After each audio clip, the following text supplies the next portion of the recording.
To everyone around him, he's just a quiet janitor working in an office building. What they don't know is that he's been a soldier, a spy, an assassin, and a weapon feared across the world. A deadly virus now flows through his veins, forcing him to inject himself with even more dangerous pathogens just to stay alive. The people mocking him see an ordinary worker. They have no idea they're standing next to a one-man disaster. One day in West Africa, at the Institute of Biochemistry, screams were heard at the plant and an alarm sounded. Numerous armed soldiers were killed, their blood smeared across the walls. People screamed in fear that the alarm was still going on, and the protagonist grabbed a special cube. He radioed the captain of a special 6th group, special number 228, Haotian, to report that the pathogenicity of the super blood virus had been successfully obtained. He asked them to please inform their superiors. At that moment, a shot was fired, hitting the glass cube directly, causing the virus to spread everywhere. The protagonist, terrified, inhaled it. His subordinates shouted his name in fear, but he held out his hand and yelled at them not to come near him, as he was infected. He was terrified, and didn't know what to do, until he suddenly began coughing up blood. 3 years later, in Fuyang City, Anhui Province, the Fuyang Cloud Corporation was mopping the floors in his office at 9 p.m., declaring that he'd find him anyway. He had a photo badge on, and Hao Qian announced that he was finally finished and had to go home. When he turned off the lights, he saw the computer was on, and was surprised that someone had forgotten to turn it off. He thought it was unprofessional, considering the company pays them a lot of money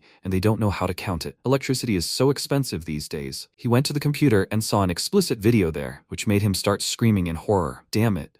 How could anyone watch something like that while they're at work? At that moment, a girl entered the office and asked who he was and what he was doing there. He replied that he was the new cleaner and was on duty. Yumu looked at him in confusion and asked, "New cleaner? Then what is he doing here near these computers? He shouldn't be in this company anymore." At that moment, Yumu noticed the picture on the computer and started screaming with embarrassment and anger. What was he looking at? How could he not be ashamed? He replied that she had misunderstood, but before he could finish, she suddenly hit him in the face with a pillow, causing him to jump to the side and say it hurt. His nose hurt. Yumu screamed that he was a dirty pervert, taking advantage of the fact that no one was there. How dare he watch such filth? Tomorrow morning she would fire him. Let him hand in his badge. Hao Tian begged her to listen to his explanation, because it was a misunderstanding. She slammed her heel on the floor and screamed that there was no misunderstanding. He was caught red-handed, and he still continued to deny it? Was he even a man? Hao Chen replied that he was very sorry. He was just passing by and thought it was abnormal to go to work and watch such films on the company computer. So he was so kind and decided to help.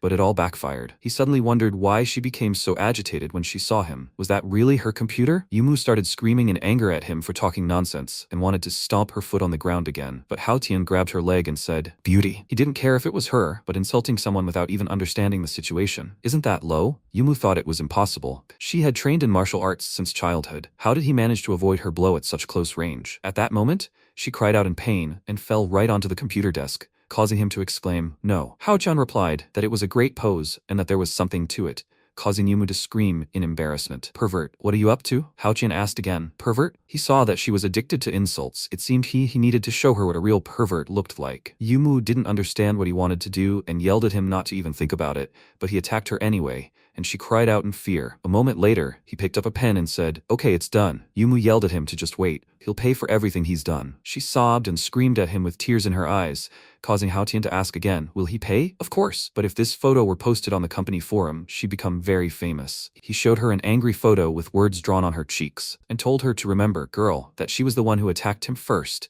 and he'd already been very generous to her. He waved his hand and left the office, causing Yumu to slam her fist on the table and scream that he was a freak and she'd make him pay. She, Yumu, swears to it. Sometime later, in the same city, in the Dongcheng slums, a loud creaking sound was heard. Hao Chen entered his room and opened the refrigerator, where he saw many cans of soda. He opened them and suddenly felt ill, stunned and confused. He grabbed the syringe to quickly inject himself with a special substance and cried out in pain. When he managed to do this, he said that it was not bad. This pathogen was much stronger than the previous one. Suddenly, he looked at the syringe and realized it was the Ebola virus. No matter, this wasn't enough, and it looked like in a few days he would need to go to the secret base of the Biochemistry Institute and get some more. Last time, it was funny. I wonder if they've updated their security system? After all, he can come and go from there freely without any problems. He remembered his subordinates shouting his name, but he shouted back at them not to approach him or they would get infected. Tell them to go and find a car for him. The guys didn't understand what he was planning to do, and Hao Tian replied that there was no cure for this virus, and that to prevent it from spreading, he needed to find a secluded place. Life or death is a matter of fate. Let them remember to ask for a leave of absence, and simply say that Hao Tian can't return to the team now. 3 years have passed since then. This virus turned him into a savage, forcing him to live in the forest for over a year. Although the virus wasn't cured, at least it was no longer contagious. The only way to ease the pain was to inject other pathogens to combat the poison. How much longer could this continue? He needed to forget about it. Everything was in the hands of fate. If he died of exhaustion now, there was nothing he could do tomorrow,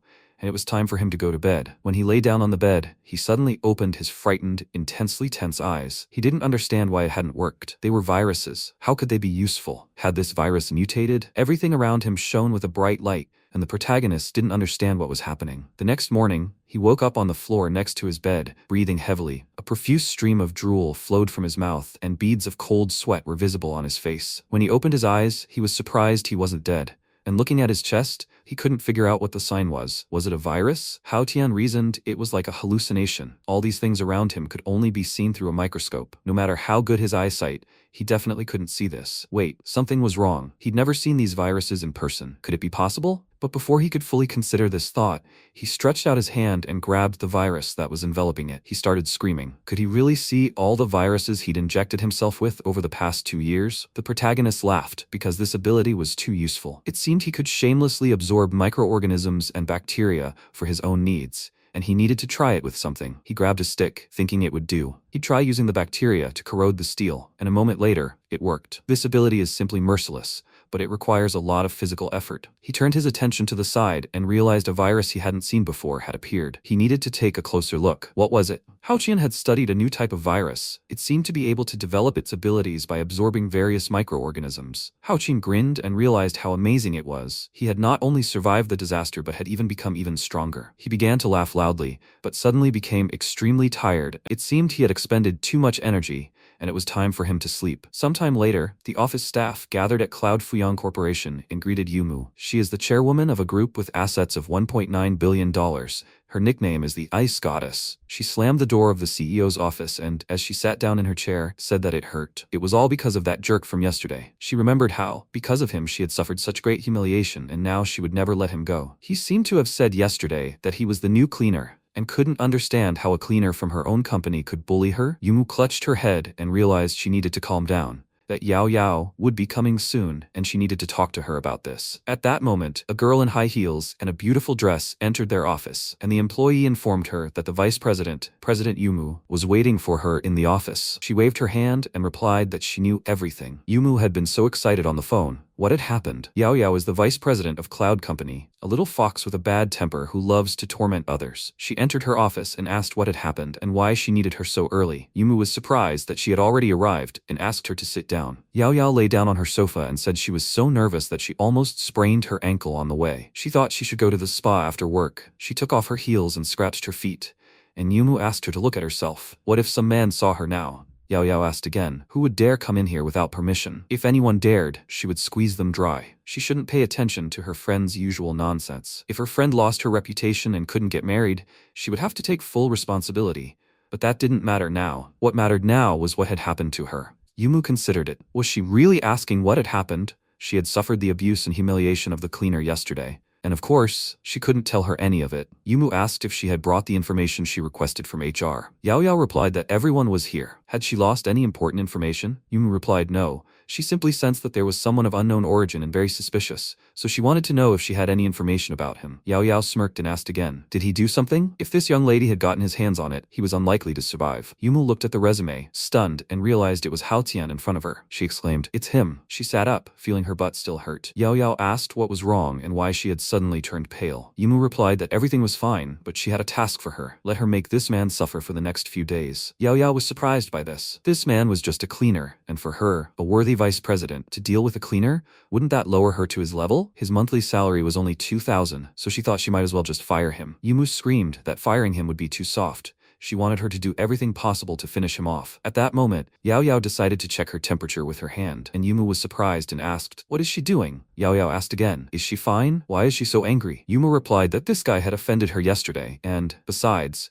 she'd been in a bad mood for the past 2 days, so she'd chosen him to vent her anger. Yao Yao smirked and replied that it seemed like that was what had happened. Although letting her deal with this guy was a serious waste of her time and talent, She reluctantly agreed to make her friend feel comfortable. Now she could relax. Yumu replied, "Okay then," and her main task these days was to deal with the cleaner, and she'd take over some of her work. Yaoyao winked and said she knows how much she loves her. If she were a man, she'd agree to repay her with her body. Yumu told her to leave, already grinning, and Yaoyao closed the door behind her. Yumu continued to stare at Haotian's resume and thought about him. She screamed that she wouldn't let him go until he spit blood, and she'd also keep a very close eye on him. With that, she pierced his photo with a pencil. Meanwhile, the protagonist was still lying motionless on the floor in his room. He jumped up and screamed, "What? Had he really slept for 3 whole days? Absence from work without a valid reason is punishable by deduction of wages." He quickly got dressed and ran to work, because he couldn't afford to lose it now, and they couldn't fire him yet. As he ran to work, he saw the baker and exclaimed that it smelled delicious and that he should give him 2.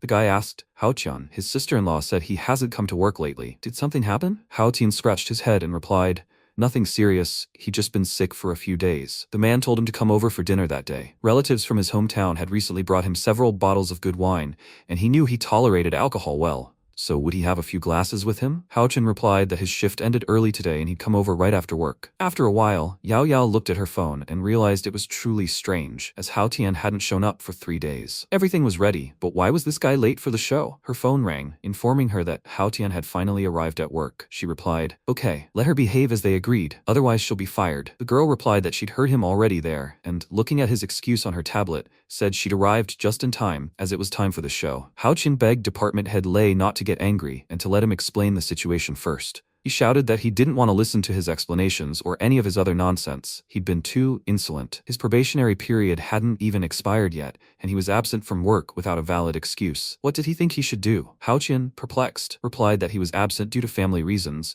not because he wanted to skip work. The director shouted, "Do you think anyone would believe that?" It was obvious he just made this up, and according to company rules, if someone was absent from work for more than 2 days without a valid reason, they were fired. Haotian asked the department head to stop. He was just a janitor and a small part of the company. Maybe he'd forgive him this time? Last month, someone hadn't shown up for 7 or 8 days, and the department head was angry that this guy was trying to drag him down with him, that they were being watched. He yelled at him to stop, saying there was a camera behind him. Haotian chuckled and asked, "What's he afraid of, boss? There was no one else here? Or maybe they weren't invisible?" He knew there was still a camera there. Was the number of cameras in the manager's office too high? And his instincts told him someone was trying to lure him into a trap. Haotian started screaming. He remembered the department head once saying that seeing the company president had a very disgusting character, and that if she died, 1,000,000 people would urinate on her grave. Lei, tears in his eyes, didn't know what to do and mentally begged him not to drag him to the grave with him if he wanted to die himself. Yaoyao was angry that this guy dared to insult even her. They should teach him a good lesson. Yumu told her not to worry, because she would support her and wouldn't force this idiot to respect her. Lei shouted, "Haotian, from now on he will be responsible for everything in the bathrooms from the 1st to the 27th floor. He can forget about the bonus at the end of the month." Haotian shouted, "No problem. He has a lot of energy and a strong body to do the dirty work. Just don't fire him, please. That's all he needs." He also turned to Lei and asked if he could lend him some money. He was completely out of cash. Lei shouted, "Does he still have the courage to ask him for this? He has no money and is still absent from work? Let him get out of here and get to work." Haotian slammed the door and replied, "Well then, he'll get to work." Yaoyao mentioned that she thought it would be better to transfer him to the administrative department so they could play with him more comfortably, maybe even bury him in the work that was tiring her out. Yumu frowned and replied that if the girls in her administration heard about this, they will die laughing. She should forget about it. This idiot is an illiterate high school graduate. What else is he good for besides mopping floors? Meanwhile, the protagonist bought a high school diploma for $200 and is mopping floors. The girls watched them, and Yaoyao commented that he was strong and energetic. This guy has pretty good physical strength. Maybe they should make him a security guard? Yumu screamed that he didn't deserve it. He was a dirty, illiterate, disgusting freak. Just one look at him made her unable to eat for 3 days because of his stench. At that moment, Yaoyao asked why she was in such a bad mood today. Who had upset her again? Yumu asked again. What? It was because of him that she was in such a bad mood, and she should remember to teach him a good lesson tomorrow. Yaoyao replied that she understood and waved her hand. A few hours later, Haotian finished all his work and realized it was time to leave. Today he was going to have lunch at his friend's house and he needed to buy something. He couldn't come empty-handed. He went to the department head, who asked if he was finished yet. Then they would see each other tomorrow. Haotian again asked him, smiling, to lend him some money for groceries. The leader screamed, "What the hell?" He'd never seen someone so shameless. Sometime later, a girl walked by on the famous street of missing people in the chaotic Dongcheng district. If people were targeted here, they would 100% be dead. A terrifying-looking guy followed her, and the girl was frightened when she turned around and abruptly started running. Hao-chan realized that with his serious face and the appearance of a gentleman, how could she mistake him for a criminal? Maybe this girl was blind? He thought there were guys here who didn't seem to have very peaceful intentions, and he better warn her. He shouted at the girl to stop, and she started screaming that he was a pervert and running away from him. Hao-chan was surprised and realized that this was too much. The girl thought that this man looked so obscene, and that it must be Mao's man again. It seemed he was chasing her again. Suddenly, another guy stopped in her path and said what a coincidence it was that they met here. Where is she running? Is she in such a hurry to get home? He forgot to tell her yesterday that it was his birthday and he was inviting her to celebrate at his place. Rongrong screamed at him to stop bothering her. She'd already told him she had a boyfriend. He came closer, grabbed her chin, and asked, "So she's rushing off to a date?" Everyone here knew him, and that he never lets his prey go. How about she come with him for a few nights, and then he'll let her go? Rongrong begged him to leave her alone, or she'd call the police. Mao replied that if she dared call the police, he would not only kill her, but also make her entire family suffer. Besides, many people who come to this street are still missing, and she could also accidentally get lost here. At that moment, the protagonist hit the guy in the head with an apple, throwing him aside. The girl turned around questioningly, tears in her eyes, not understanding what was happening. Hao Tian stood nearby with a bag of the same apples and said he was very sorry he bought it as a gift. Could he return it? His friend ran up to Mao, started to pick him up, and asked if he was okay. He replied that in their day, there were still people who thought they could be heroes. How dare he attack him from behind? Did he want to die? Hao Tian replied that he wasn't someone who sought justice, so he only came to see if he could make a profit. Rongrong wondered if this was the pervert who had just stalked her. Did he also want to hurt her? Mao grinned and replied that he was one of them, so what would he share with him when he was done? He offered to help him stuff the girl into the car. Hao Tian screamed, wondering what the hell he was going to do to this girl. The two men were stunned, and he said he was the general manager of the Red Scarf Risk Assistance Organization. Given the current situation, she could entrust the management of this problem to their company. She could use their service for just 1,000 yuan. For a 2,000 yuan package, he can cripple these ugly aliens. And if she wanted them handed over to the police, the cost would rise to 3,000 yuan. The men didn't understand. Did he just call them ugly aliens? Hao Tian said that if she wanted to get rid of the problem forever, he offered them the premium package for only 5,000 yuan. They were an honest company, so they wouldn't accept counteroffers, so she should think about it. Mao became angry and shouted, "How dare he insult his handsome face? Tonight, he would stab him until he died," and he pulled out his knife. When he ran at Hao Tian with a knife, Rongrong shouted that she would take the premium package, and Hao Tian smiled and thanked her for her trust. She would see how right her choice was. At that moment, when the knife was right in his face, the protagonist easily brushed it aside and punched Mao in the face, sending him flying into the wall and cracking his head. Raising himself slightly, he lost several teeth, which ended up in his palm, and screamed that he'd knocked out his teeth. This is bullshit.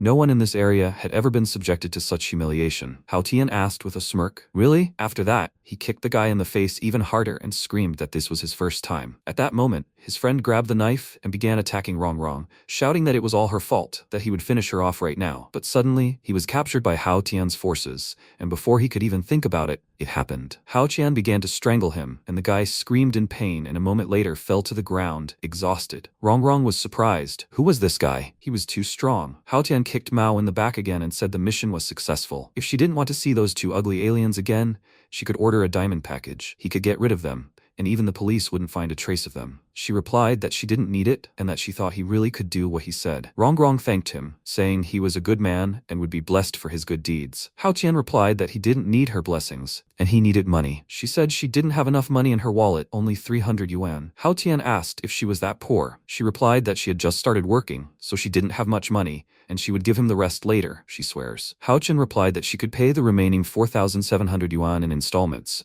with an interest rate of 10% for 1 year, 20% for 2 years, and payment due on the 15th of each month. If a client cheats their organization, they will pursue them for the rest of their lives, and he's not trying to cheat them. That's how they treat dishonest clients. He continued to beat Mao until he was blue in the face, and he asked in a trembling voice, "How could he? What kind of person is he?" Rongrong gave her name and said she worked in the surgical department at the city's First People's Hospital. Please don't worry, because she would definitely pay the rest. Hao Tian smiled and said okay. Seeing her sincerity, he wouldn't charge her for this month. She replied, "Okay, in that case," and she left. The girl wandered on, but Hao Tian followed her for a while. The girl was tense, and it turned out they had entered the same entrance. She started up the stairs and turned around and said, "Mr. Red Scarf, even though she's not rich, she won't abandon her debt. He already knew where she worked, so did he need to know where her home was? He replied that he believed her honesty and that she was mistaken. He had come to visit a friend. After all, he lived in this building. He pointed toward the door, and Rongrong realized that their building only had a few apartments, and her mother had said she'd have a guest today. Could he be that same Haotian? Haotian was surprised. How did she know his name? By the way, her last name was Song, wasn't it? Could it be that the donut seller was her father? She answered correctly, and she didn't know he was Haotian's uncle.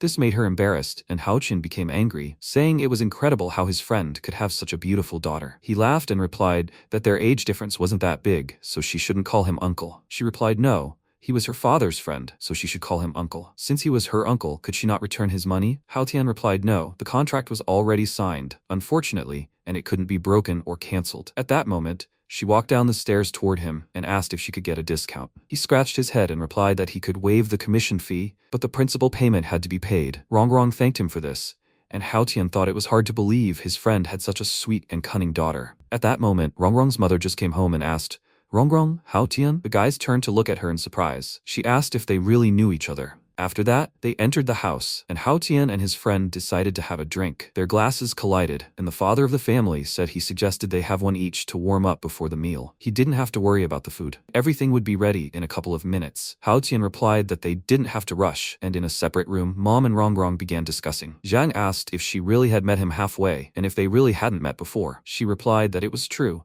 and Zhang remarked that while Haotian was a good guy, he lacked ambition and was lazy. Rongrong asked again, what was she saying? She shouldn't let him hear her. Haotian mentally cried, having already heard that phrase. After some time, many guys gathered in the slums and began discussing everything that had happened recently. Mao bowed to the leader and announced that this man had dared to act on their territory. They must avenge what he did to their friends. The man asked the name of the man who attacked them. Mao replied that he called himself a Red Scarf, and Tao, after smoking a cigarette, asked, seriously, a red scarf? Okay. Let them take care of the girl first, and he'll try to get his guys to find out about this red scarf. After a while, the guys gathered at a table where there was plenty of delicious food. Haotian said that Zhang really is an excellent cook and it was very tasty. She told him he could eat as much as he wanted, and Haotian began to hurry. She asked, by the way, had he offended anyone in the company? Haotian was surprised and answered, no. And Zhang asked, is he sure? He replied that he gets along well with the employees, except that he was sick for 2 days and didn't come to work, which angered the senior manager. She replied that it was very strange that the senior manager was so angry about this. Incidentally, today she noticed that wherever he went, the camera was constantly pointed at him, as if someone was deliberately watching him. He began chewing more slowly and asked again, is this true? He wondered what was going on. Initially, he'd been working on security, and it was only for the company's peace of mind and the company's team. Now they were deliberately monitoring him. It was normal that they wanted to punish him, but if they started an investigation, they'd likely figure out what was going on. At that moment, he was dumbfounded. Rongrong replied that even if he had truly offended someone, he had nothing to worry about, as he was very young and finding a job wouldn't be difficult. Haotian scratched his head and replied that he actually got along well with everyone and didn't want to change his job yet. His friend chuckled and replied, okay. He appreciated his friend's tolerance. Zhang silently hated him for that demotivating look. He had no motivation or ambition whatsoever. They clinked glasses again and drank. When Haotian got ready to leave, he said it was getting late and he'd go home. Thank you for inviting him to dinner. Rongrong replied, she will see her uncle off. And when the door slammed, Rongrong ran up to him and told him about what happened today. But before she could finish speaking, Haotian replied that she shouldn't worry because he wouldn't tell her parents about it. She should go back because it was already late, or he'd have to save her again today. He waved at her, and Rongrong became embarrassed. Suddenly, Jan came out of the apartment and asked, do you really know them? Rongrong screamed that she really didn't know him. What was she even thinking? Zhang replied that she was worried about having an affair with someone like him, who wasn't good enough for her. She replied that he hadn't gone very far and could hear her. Haotian thought that even deaf people would have heard their screams on the street. Rongrong shouted that she already had a boyfriend, and Zhang asked, is this her joke again? Who is he, and where does he work? What is his monthly salary, and when will he come to their house? Rongrong replied that they would talk about it at home. After some time, Haotian returned home and opened the refrigerator again. He picked up the syringe and asked himself. Several days had passed, and there were still no anomalies. Maybe he didn't need this anymore. He would go to bed, and tomorrow he would need to go to the office to find out who was watching him. When the new day dawned, he arrived at Cloud Corporation, and Yao Yao said nothing. Yesterday was just a small test. Today would be a new show. Suddenly, she received word over the radio that Haotian had arrived, and she told the entire department to take their places. He would pay for everything today. Hao Qian entered when a security guard suddenly tried to hit him with a baton, but Hao Qian spun around and caught the baton in his hand, then threw it back and hit the guard with it. Yao Yao was surprised. The next group also needed to get ready. At that moment, a sewage tanker began to move toward him, and a man yelled at him to be careful and get out of the way. Yao Yao said that there was absolutely nothing he could do about it. All that shitty water would pour out on him, and Hao Qian chuckled as he was suddenly able to easily step back, and the guy flipped off the tank and into a puddle. Hao Qian chuckled, saying it was a good try. And Yao Yao screamed, "How come?" When he entered, he greeted his boss, who asked if he was already there. Let him sit down. He needed to tell him something. He was lucky enough to avoid everything that had happened before, but this time he wouldn't be so lucky, because she had done some work on his chair. As soon as he sat on the table, it would break. Hao Tian began to sit on the table, asking what happened and why he was so serious. Sitting in a chair, he crossed his legs and asked, "What's wrong?" Yao Yao shouted that it was impossible and didn't understand why it wasn't working. Lei was also surprised and didn't know what to say when he suddenly started shouting, "How is he doing his job? Let him see the mess he made yesterday. He's a young man, about 20. But why are his arms and legs so clumsy?" Hao Qian realized that if this man was able to spy on him through the cameras here, he must hold a high position. Lei shouted that from today on, he would have to clean the restrooms from the 1st to the 27th floors 3 times a day. Hao Qian replied that he heard his order, "Boss," and he would go get to work. After these words, he left the office and slammed the door. Lei stood up and looked at the chair in surprise. Then he tried to sit up on his own.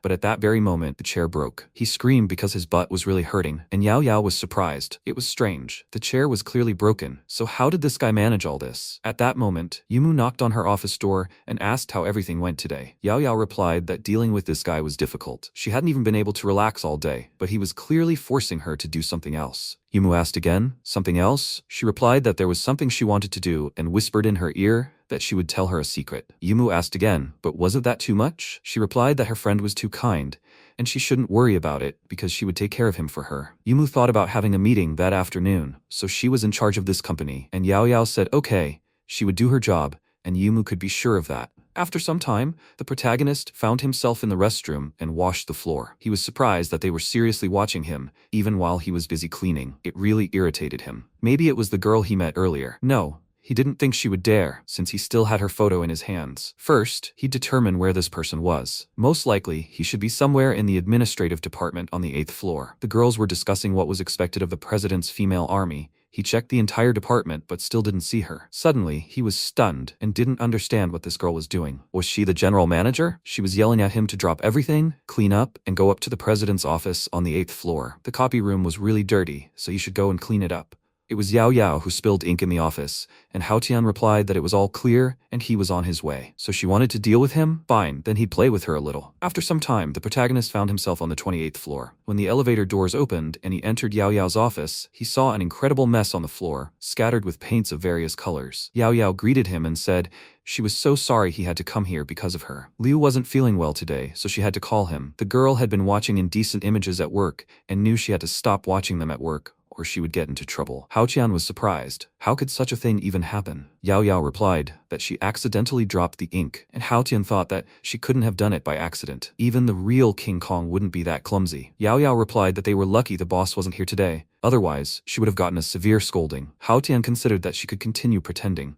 He already knew it was her. During his life, he met many different people who wanted to deceive him and even kill him, but none of them succeeded, and they themselves went to hell. He said he could handle this mess in a few minutes, but next time, please let her be more careful. Yao Yao was surprised he didn't even glance at her. Was he completely uninterested? There wasn't a single man who wouldn't like her. What was wrong with this guy? Or had her charm diminished with age? That couldn't be right. She was just as beautiful. Couldn't she charm him? She couldn't believe it. Yao Yao smiled and said, "Okay, thank you very much." Hao Tian thought, wow, how happy she was to be putting a spoke in his wheel. She grabbed his badge and said that it turned out his name was Hao Tian. What a coincidence. Her younger brother had the same name, and he wasn't as tall as he was. Hao Qian said the buttons on her collar looked like they were about to fall off, and she became embarrassed and started screaming. Where is he looking? He's so bad. Hao Qian thought her acting was too bad, and he didn't believe her. She was still too young and inexperienced to fight him. Yao Yao was angry and couldn't understand how he dared look at her delicate skin. She wanted to finish him off right now. 10 minutes later, she entered the office, and Hao Qian said that everything was ready and that she could see if anything needed cleaning. Yao Yao replied that he was doing such a good job and that it was super clean, and Hao Tian said that if everything was here, he would leave. Yao Yao told him to stop because it had been a hard day for him because of her mistake. She made tea for him, and he could drink it and rest before leaving. Hao Tian replied that everything was fine,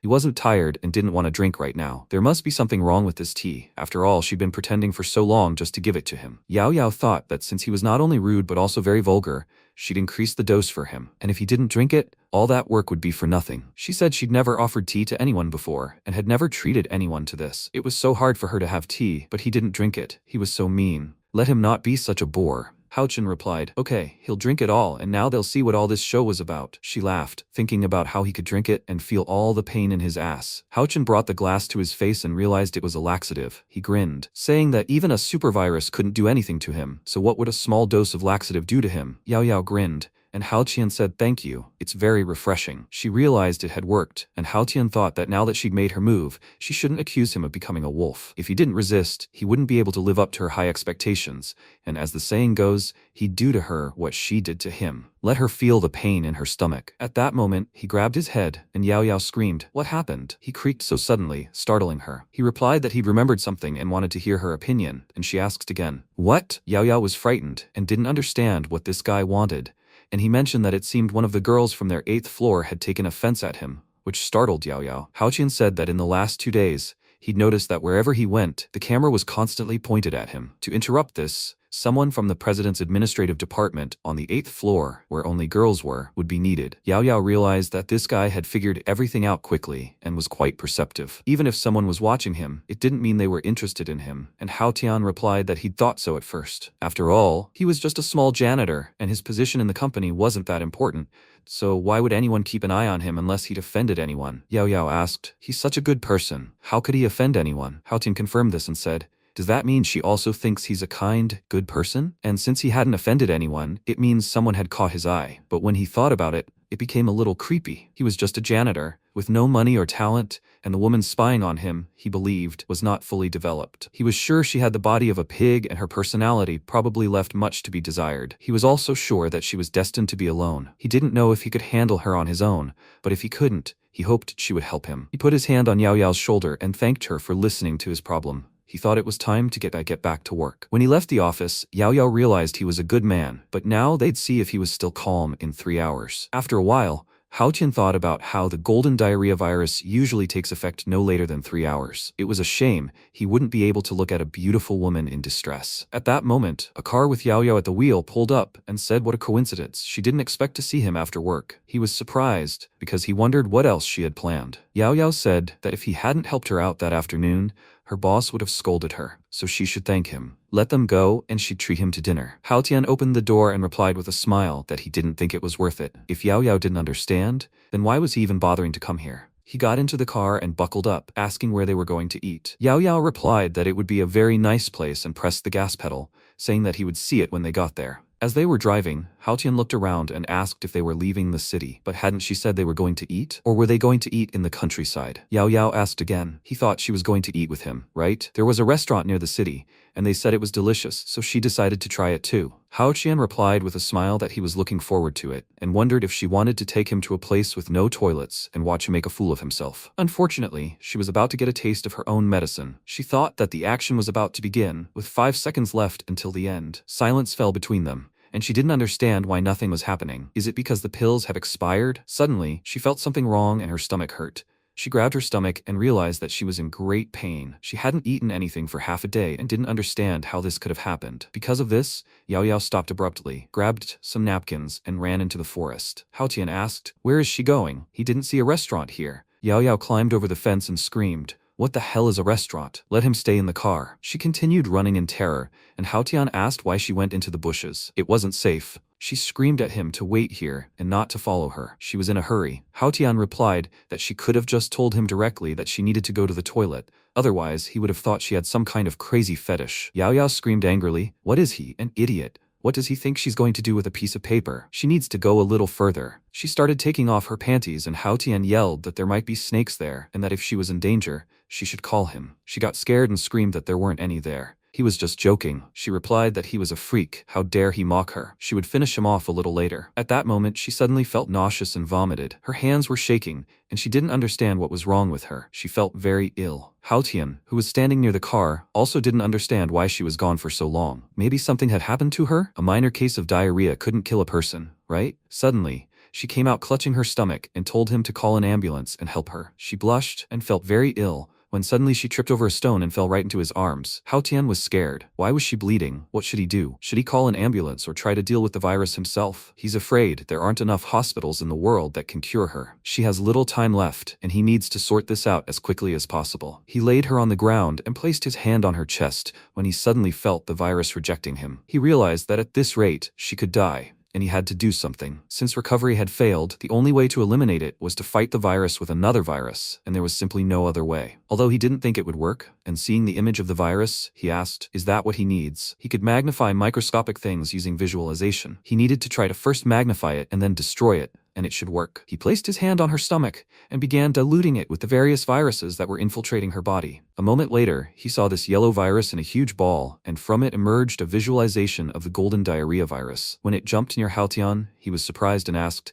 is that what it really looks like? It's damn ugly. Even if he freed it, he still can't allow it to hurt other people. So, he didn't want to see this here anymore. The virus continued to spread, and Hao Tian said he simply had to eliminate it. At that moment, a struggle broke out between them, and Hao Tian kicked the virus to the side, causing it to fly off. He turned around and glared at it. Hao Tian created a fiery knife in his hand and began cutting the virus into tiny pieces, destroying it moments later. He hadn't thought he'd had so much trouble releasing the virus, and he really needed to be more careful in the future. He began coughing up blood and realized the virus was too strong, and he'd spent a lot of energy, and his body might not be able to handle it. He had originally intended to save this woman, but instead he had seriously injured himself. He, Hao Tian, had survived many dangerous missions and had never suffered such injuries. He couldn't believe that he was feeling so ill because of a minor virus, and didn't understand what had happened to him. After some time, Yaoyao woke up, clutched her head, and looked around. She realized that her stomach no longer hurt and wondered what had happened. When she looked in front of her, she saw Hao Tian bleeding profusely and asked, what's going on? She became frightened and started screaming, is he okay? Why was there so much blood around? Maybe this guy who saved her had gotten hurt himself. After all, there was no one else around. Although she didn't know how he had done it,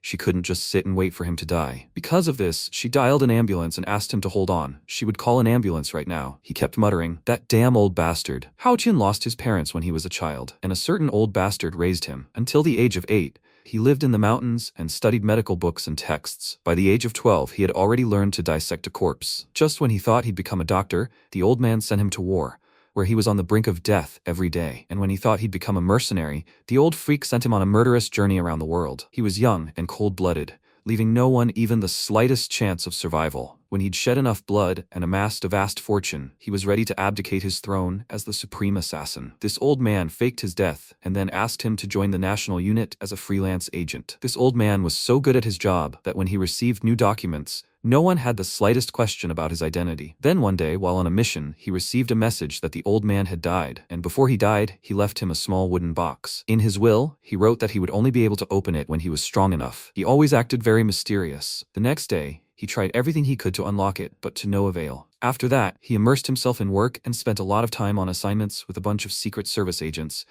until that mission in Africa, where he contracted a super virus. For him, it was a chance to live a normal life. It's great to have a quiet life, but many people don't appreciate that. Mopping the floor isn't bad either. Sometime later at the hospital, Yaoyao asked the doctor how he was feeling. The doctor replied that there were other patients there, so he suggested they come outside and talk. The patient was fine, only a little weak. Their test results had also been checked and there were no abnormalities. Yaoyao asked, no abnormalities? But that was impossible. That couldn't be true, because she felt her life slipping away at that moment. It seemed he had managed to pull her back from the brink, but in some incredible way, Hao Tian felt incredible fear at that moment, and suddenly jumped up. He clutched his head and asked, what happened? Suddenly, everything around him shone with a bright light, and he realized his meridians had been purified, and it was simply ridiculous. He never thought he'd cross a boundary he couldn't cross for years, only after nearly being in the afterlife. The guy lying on the next bed asked what was wrong with him. Just let him use his inner strength for a rough calculation, and he'd actually become 3 times stronger. It seemed, with his current strength, he'd finally be able to open the box left by the old bastard.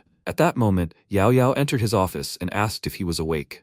She brought a basket of fruit and asked if he was feeling better. Hao Tian replied that he was fine, and how was she feeling? Yaoyao blushed and replied that it was all thanks to him. He'd saved her life, hadn't he? Hao Tian thanked her for these words and said she can express her gratitude in other ways than simply saying thank you. She asked him again what he meant. His roommate left the room because he had misunderstood and decided not to interfere with the proceedings. Hao Tian replied that he'd just looked at his calendar and it looked like he'd been in a coma for several days. If he didn't show up for work today, the company could fire him. Yaoyao replied that he could be sure she'd help him take time off. Their company treated its employees very humanely and wouldn't create problems. Hao-chun thought that this girl seemed so smart, but why couldn't she understand what he was trying to say? He replied that he worked sweeping the streets and wasn't rich, so it would be difficult for him to pay the hospital bill. Yao Yao replied that she'd already paid for his treatment in full, so he shouldn't worry about it anymore and would recover more quickly. As for the money for the days he missed, she would fully compensate him for his lost wages. Hao-chun replied that she should have said this sooner. He'd been so worried about it for half a day. At that moment, he cleared his throat and suggested they talk about how much his help had cost that day. Yao Yao asked again,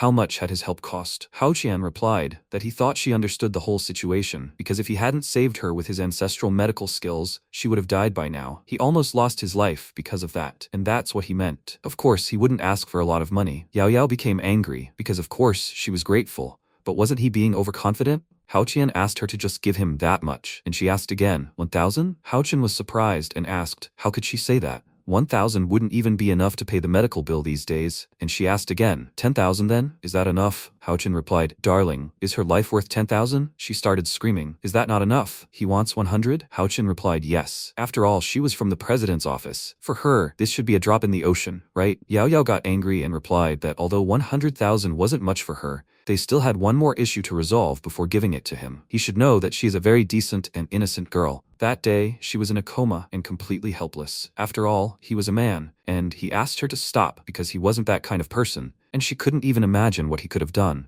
At that moment, a neighbor entered the room and was dumbfounded. Yao Yao tearfully said that, by the way, she also saved his life after he lost consciousness, right? So you could say they were even. She didn't force him to save her. Just taking her to the hospital would have been enough. And she wasn't asking him to take responsibility for what happened. He started shouting that he said he didn't do anything, and she should forget about it because he didn't need the money. Yao Yao answered perfectly, and then they forgot about everything. She wondered what this jerk thought he could do to her. At that moment, Hao Tian got angry, got out of bed, and shouted that he was going home. There was no point in staying here. He'd better get his room deposit back. He left the room and was told that the 20,000 yuan deposit he'd paid was still there. They returned the money, and Hao Qian said that since she was asking, he'd take it. Yao Yao got angry, and Hao Qian thought that this girl had paid tens of thousands of yuan in deposits. That would be enough for him for a while. By the way, he still didn't know her name, and she answered. Hao Qian said it was a good name, suggesting they end it all because he had things to do here, and he'd go. They'd see each other at the office. She was going to invite him to dinner, but he was an idiot, so he could forget about it now. When Hao Tian left, Yao Yao was surprised. Why did she think he looked even healthier than before? Sometime later, in the eastern district of the city's slums, Hao Tian was shouting, where is it? Why can't he find it? Hao Qian replied that the old bastard must have left something good behind. He should carefully examine everything inside. He begged the box to open and show him what that damn old man had hidden there. As he rubbed the box, he began to shout, what? Why is this? He slammed the box to the floor and screamed that even in death, he was mocking him. He climbed into his refrigerator again and screamed that he was so angry at that old bastard, he knew he was unreliable. He was so happy, but it turned out it was all in vain. Suddenly, the old man appeared behind him and said, little bastard, they haven't seen each other for a long time. He turned around and didn't understand. Old bastard? The man said that by the time he saw this video, he was sure he would no longer be alive. He knew he must be cursing him right now, but he didn't care, so he could continue. Hao Tian realized the damned old man was about to play some game of his own again. The fact that he could see him meant his power had reached the point of meridian refinement, which was both good and bad. As his beloved disciple, he should know a few things. In fact, he didn't die because his time had come. He died from a serious injury during a martial arts competition. Hao Qian was very surprised by this, and the old man continued to explain that he was actually the head of the Tianjiang Palace of the ancient sect. They had an irreconcilable class conflict with another section, the Flying Feathers sect, and every 30 years, both sides compete in a sect competition. But without a doubt, the Flying Feathers would have an overwhelming advantage this time, and would be hard-pressed to win. Previously, anyone who was a Flying Feathers leader wouldn't have stood a chance, but now things are different. This is all because in the 63rd generation of the palace, there are actually only 3 disciples, and he, Hao Tian, is the only member of the palace in the 64th generation. He cried out, is he now the only disciple? Was he joking? The old man kept saying that the ancient book in this box was a school and a subjugation of heaven, and he must practice well to take revenge and restore the sect's reputation. Hao Tian shouted that he knew the old man had always been hiding something from him. Wasn't this just another way to send him to his death? The old man replied, Of course, he knew his boy well, so to prevent an accident, he poisoned him. If he didn't study the 9 heavenly star subjugation to cleanse his veins of poison, he wouldn't live more than 10 years. He was angry that this damn old bastard had done such a thing. This book is called The 9 Heavens and Stars Subjugation. If he persistently cultivated to reach the 2nd level, not only would the resistance villages rise, but he would also reach a new realm. If he was right, he should be cursing him now, but he should accept it. After all, he really did choose him as his successor. Haotan burst out laughing, feeling incredibly unlucky. When he arrived home, he asked if it was possible that the supervirus could somehow coexist with this poison. The only question was how long it would last. He can't deal with the supervirus itself right now, and last time he barely had enough to fight a small diarrhea virus. It seems like he's destined for nothing in the lives of ordinary people, like an old man. Although the old freak isn't trustworthy, the book will prove quite useful. It says there are 6 layers, and also says that even geniuses of the previous generation couldn't break through to the 3rd layer. Haotian thinks this secret technique is truly difficult to cultivate. The 9 Heavens technique is divided into 2 parts, Yu and Chen. Yu focuses on the use of elixirs and acupuncture, while Chen focuses on cultivating internal energy. However, the creator of 9 Heavens Star Subjugation felt that internal energy was limiting his strength. Therefore, he changed the name of the technique to True Qi, and here's why. Internal energy is relative to tyrannical power, and its quantity is severely limited, while True Qi is gentle and has an inexhaustible supply. If he continues like this, his strength will increase significantly, but he's afraid that to defeat that sect, he'll need to break through to the 3rd layer. And if he can break through the 3rd layer, it will be like a new world, because then he'll be able to refine the longevity heart, which extends life by 3,000 years. Haotian thought, isn't that wonderful? He'll be able to eat and drink deliciously for the rest of his life. But it's obvious that's beyond his capabilities right now. At least the sect competition is still more than 20 years away, and he thinks that'll be enough. It looks like studying this technique will now be his main focus. That old bastard, he's caused him trouble again. At that moment, Yao called him on the phone and asked why he didn't show up for work today. He replied that he had something important to do today, and even forgot to tell everyone. She yelled, I'll take the day off for him, and he should try not to do that again. Haotian apologized and would try to make amends, and as a token of gratitude for her help, he was inviting her to dinner tomorrow night. She asked again, was he inviting her on a date? He replied something like that and asked why the hell he'd invited her to dinner. If she ate some Western food and then drank a bottle of 200-year-old Lafitte, his strategic reserve of 20,000 yuan would simply disappear. She suggested they talk about it tomorrow. Men who also wanted to invite her to dinner were already lining up 2 blocks away. If she said yes to him now, wouldn't it be unfair to everyone else? He replied that he thought she was absolutely right. Someone with an immoral mindset like him should be decisively rejected, without fail. But no matter, for the sake of his sincere love, she thought. By the way, she hadn't been to the Champs-Élysées for a long time and really missed Lafitte. He shouted, Lafitte? He didn't think that alone would be enough for her. Haotian screamed that this was bad. What would happen to his money? At that moment, he became very scared and called someone, asking if he really wanted to pay him back. They answered, hello, was that Red Scarf? Haotian screamed. What the hell is Red Scarf? Is he sick? What kind of man is this? Shouldn't it have been Rongrong? The guy started to complain that he said his name wasn't Red Scarf. Was she trying to deceive him? Haotian said it looked like she was trying to scam him out of his money, and he hung up. At that moment, the guy shouted at him to listen, because his girlfriend was with him, and let her say hello. Rongrong told him not to come around these places and that he should call the police. Tao screamed at him to shut up, because he was the one talking. Haotian asked what he wanted. Tao replied that he was giving him 30 minutes to get to the location, the address of which he would send on his phone. If he decided to bring the cops, he would kill her. Haotian replied that he understood everything, then let him wait for him. Tao replied that he would be waiting for him very much, and Haotian became angry because of this. Tao threw the phone at Mao and said that a guest would soon be visiting them, and they should prepare. There were many guys there with all sorts of clubs, ready to make mincemeat out of him. Rongrong was scared for Haotian and thought that he shouldn't come here. Haotian got in the car and drove towards them. When Mao approached Rongrong, he said that she was a little fool, and this time everything would be finished with her. When they were finished with that freak, he would make her want to die. His friend asked, can they handle him? Mao hit him with his crutch and screamed, what, is he afraid? With Tao supporting them, is there anyone in the city who can defeat them? Tao said, stop bragging. There are people above others, and there are those even above them. He also had someone to fear in the city. He approached Rongrong and said, little girl, he's not the kind of person who doesn't care about insults. If Red Scarf comes, he won't bother her. Mao shouted, no, it was because of her that they became colleagues, so he wouldn't be happy until he tortured her to death. Tao thought, do you deserve to have fun with such a good girl? He turned to Rongrong and thought that to have fun with her, you'd have to be as heroic as he was. They were all different. The one who beat him was Red Scarf, and as for the lady, she had nothing to do with him. Mao wondered what was going on, If she had nothing to do with it, then who was he? Was he a freak who just wanted to play with a woman? Tao said he was very sorry she had to go through all this, but he had no other choice, so he hoped she could understand. Rongrong looked at him questioningly and said nothing. He forgot to introduce himself and gave his full name. She could call him a friend. Her friend's words carried a certain weight in the city, and he regretted the offense he'd caused and of course would make amends in the future. Mao was surprised. Would he make amends? Of course. Rongrong said, Tao, there's no need to go that far. She'll pay him later. He touched her chin and asked how much the favor cost. He was afraid it wouldn't be enough, wasn't he? Rongrong, it's not that he doesn't want to show her face. The country has its own laws and the family has its own rules. He could spare Hao Chen's life, but he'd still have to give him an explanation. At that moment, he slapped her in the face, and Rongrong screamed that he would get what he deserved. Tao replied that she couldn't survive alone in the jungle and would understand his character after being with him for a long time. Mao was surprised that he decided to pretend to be kind,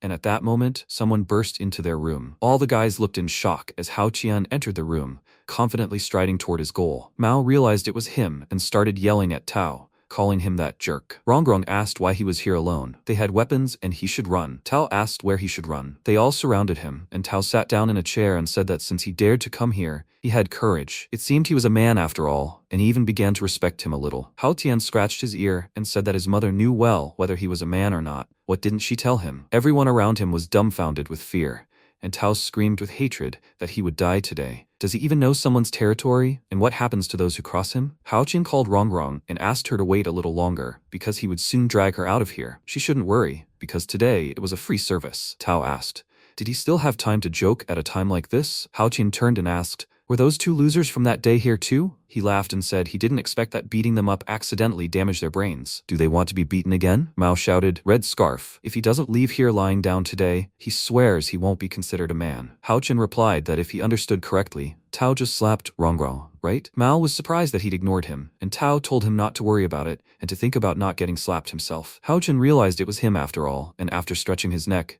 said he genuinely couldn't understand how such trash could gain a foothold in the city. Could they really be called a criminal underworld? Compared to the Japanese Yakuza and the Italian Mafia, their equipment and capabilities were far inferior. Tao couldn't understand why they were doing this to this guy. How was it that he wasn't the least bit afraid in the face of this fight? It seemed like he was just a poor, sullen kid with no one to stand up for him. This caused one of the guys to swing his club and start screaming, but Hao Tian easily parried the attack with a sharp turn and hit the same guy in the nose, sending him flying and bleeding. Mao asked, what just happened? Tao jumped up and asked, so he's a fighter? He'd underestimated him then. He got angry and shouted at everyone to move forward, not hold back, and fight to the death. Mao went crazy and shouted, what's wrong with Tao? Red Scarf. This time he'll bleed all over his body, and when that happens, he'll use the red scarf as a gallows. At that moment, Hao Tian was expecting an attack when he suddenly raised his hand and began sweeping the guys away one after another, easily destroying each attacker. He fought so dexterously and quickly that no one had time to react, and when all the guys were hit, Tao, stunned, asked, what's going on here? All his men were defeated without even touching his hair. He'd never even seen anything like this in a movie, and he couldn't believe it. Rongrong's mouth dropped open in amazement because Hao Tian was truly magnificent. Mao watched the dust that had erupted during the fight in bewilderment and shouted, let him forgive him. He has eyes, but he didn't recognize the mountain. He's a damn idiot. Please let him spare him this time and look at him. He's a cripple. What can a cripple like him do? Hao Tian told him to wait. It wasn't his turn yet. He'd settle the score a little later.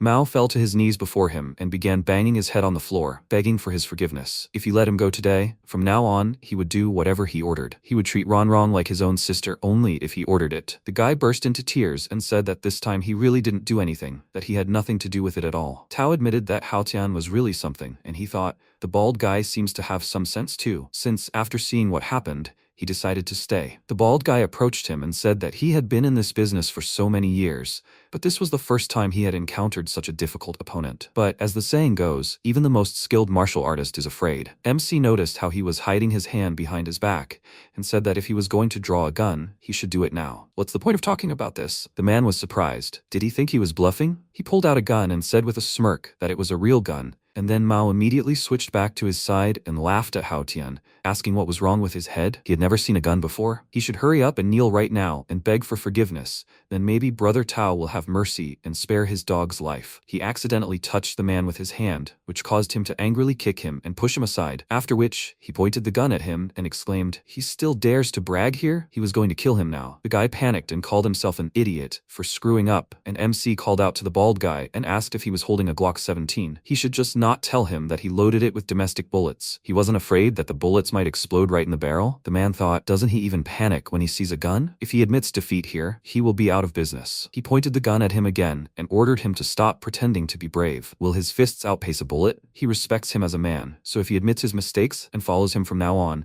he will guarantee him good food and hot drinks. However, if he decides to disregard his goodwill, he will leave his life here. He grinned and asked why he was still standing here. The man didn't understand what he meant, and he said, if he just shot, he would already be dead, but he is a weakling, so he is afraid to shoot. Because of this, the bald man got angry and exclaimed that he would kill him today, but then he easily snatched the gun from his hands, quickly turned it over, and already had the weapon in his hands. He pointed it at his head and said, his skills are just trash. Is this a toy? How much did he give for this trash? The man nervously told him he paid 50,000 for it, and then he hit him on the head, calling him an idiot. 50,000 for this gun? Is he blind? How could he not see that it was a fake? The pin is so crooked that it doesn't even fire. Because he hit him in the face, he fell to his knees, and then he took the gun apart and asked, did he pay 50,000 for this? Is he rich or just stupid? The man became very nervous and admitted his mistake, and Hao Tian said with a smirk, he shouldn't talk about it. It's better to show sincerity. Tao pulled a knife out of his pocket, stabbed himself in the leg, and asked if he was satisfied now. He picked his nose with his finger and told him that was not enough. Then the man gathered all his willpower and hit himself on the other leg. The MC calmly pulled a booger out of his nose and threw it on the floor, saying he still lacked sincerity. Then Tao began to beg him for forgiveness. He had an elderly grandmother and a young wife in his care. What would happen if he left them alone? He promised that if he offended either of them again, even if he fed him to the dogs, he wouldn't complain. He turned to Ronrong and said that he had been kind to her, protecting her from the gang members, so let her help him this time too. He was sincere. Pity awakened in her, and she told Haochin to just look at him. She thought he had already been punished enough. She was sure he wouldn't do anything bad in the future, so they could just forget about it. The MC decided to spare him for the sake of his grandmother and told the other guys they could go too. He turned to Tao, folded his fingers into a coin shape, and said, this is what he meant when he said he was insincere. The man became nervous and afraid that he would start blackmailing him again, and Hao Tian shed a tear, saying that he hadn't had time to eat, and on top of that, he spent a lot of money on a taxi, so he was so scared when he came here. His heart was pounding so hard. Tao couldn't argue with him and exclaimed through his tears that he was right. Moral compensation must be provided. Let him tell him the amount, and he would reimburse him. Then MC approached him and said with a smirk that he was a small spender, so he would ask for little. Let him give him only 1 million. He was indignant and thought, is this in his opinion a little? But he couldn't help it. He forced a smile and told him to just give him the card number, then he would transfer the money to him tomorrow. He patted him on the head, saying that he liked resourceful and smart people. After untying the girl, they were about to leave, but the bald man stopped him. He handed him his business card, saying that if he needed anything in the future, he could always call him. Hao Tian took it and called him a really smart man. He also gave him the keys to his car so that they could get home comfortably. If it weren't for his legs, he would have given them a ride himself. MC said he'd take it. If he could still drive in his condition, he would even consider him worthy of being called the first among the Fuyang underworld. They left the warehouse. He saw his car and remarked that this guy had taste. The car was not only luxurious, but also quite fast. While they were driving, Ronrong thanked him for his help. He said that she had already paid for the service. Today he was just doing after-sales service, so there was no need to thank him. Moreover, she is the daughter of Brother Song, and since they have such a close relationship, she doesn't need to be compensated for the car travel expenses either. She smiled and said, he just blackmailed Boss Tao for a whole 1 million. So naturally he doesn't need to reimburse the car travel expenses. He looked at her puzzledly and asked, what does blackmail mean? Is that kind of person? It's called moral damage. She can't imagine how nervous he was when that call rang. She felt embarrassed and thought, did he just say that he was nervous for her? Does he really care about her? She shook her head, trying to get rid of the thought. She already has a boyfriend, and he is her uncle. She took another look at him and thought that he really looked cool, and she said so out loud. He replied that he was actually an ordinary guy, and she asked, he single-handedly defeated so many bandits and still says that he is ordinary? Isn't that too modest? Why doesn't she call him brother from today? He immediately refused. He was already used to uncle, and he gave her a chance to call him that at the very beginning. She was indignant and asked, couldn't she regret it? He was only a few years older than her, and she constantly felt at a disadvantage calling him uncle. He reminded her that he and her father were old friends, and it would be more correct to call him uncle, so let her come to terms with it. He will not call her little sister. He set boundaries, and she did not bring it up anymore. They drove home. He got out of the car to watch her enter the entrance, but before that, she turned around and said with a smile that during the time they talked, she had developed a certain feeling about him. She can't say for sure, but she has a feeling that he has built a high wall in his heart.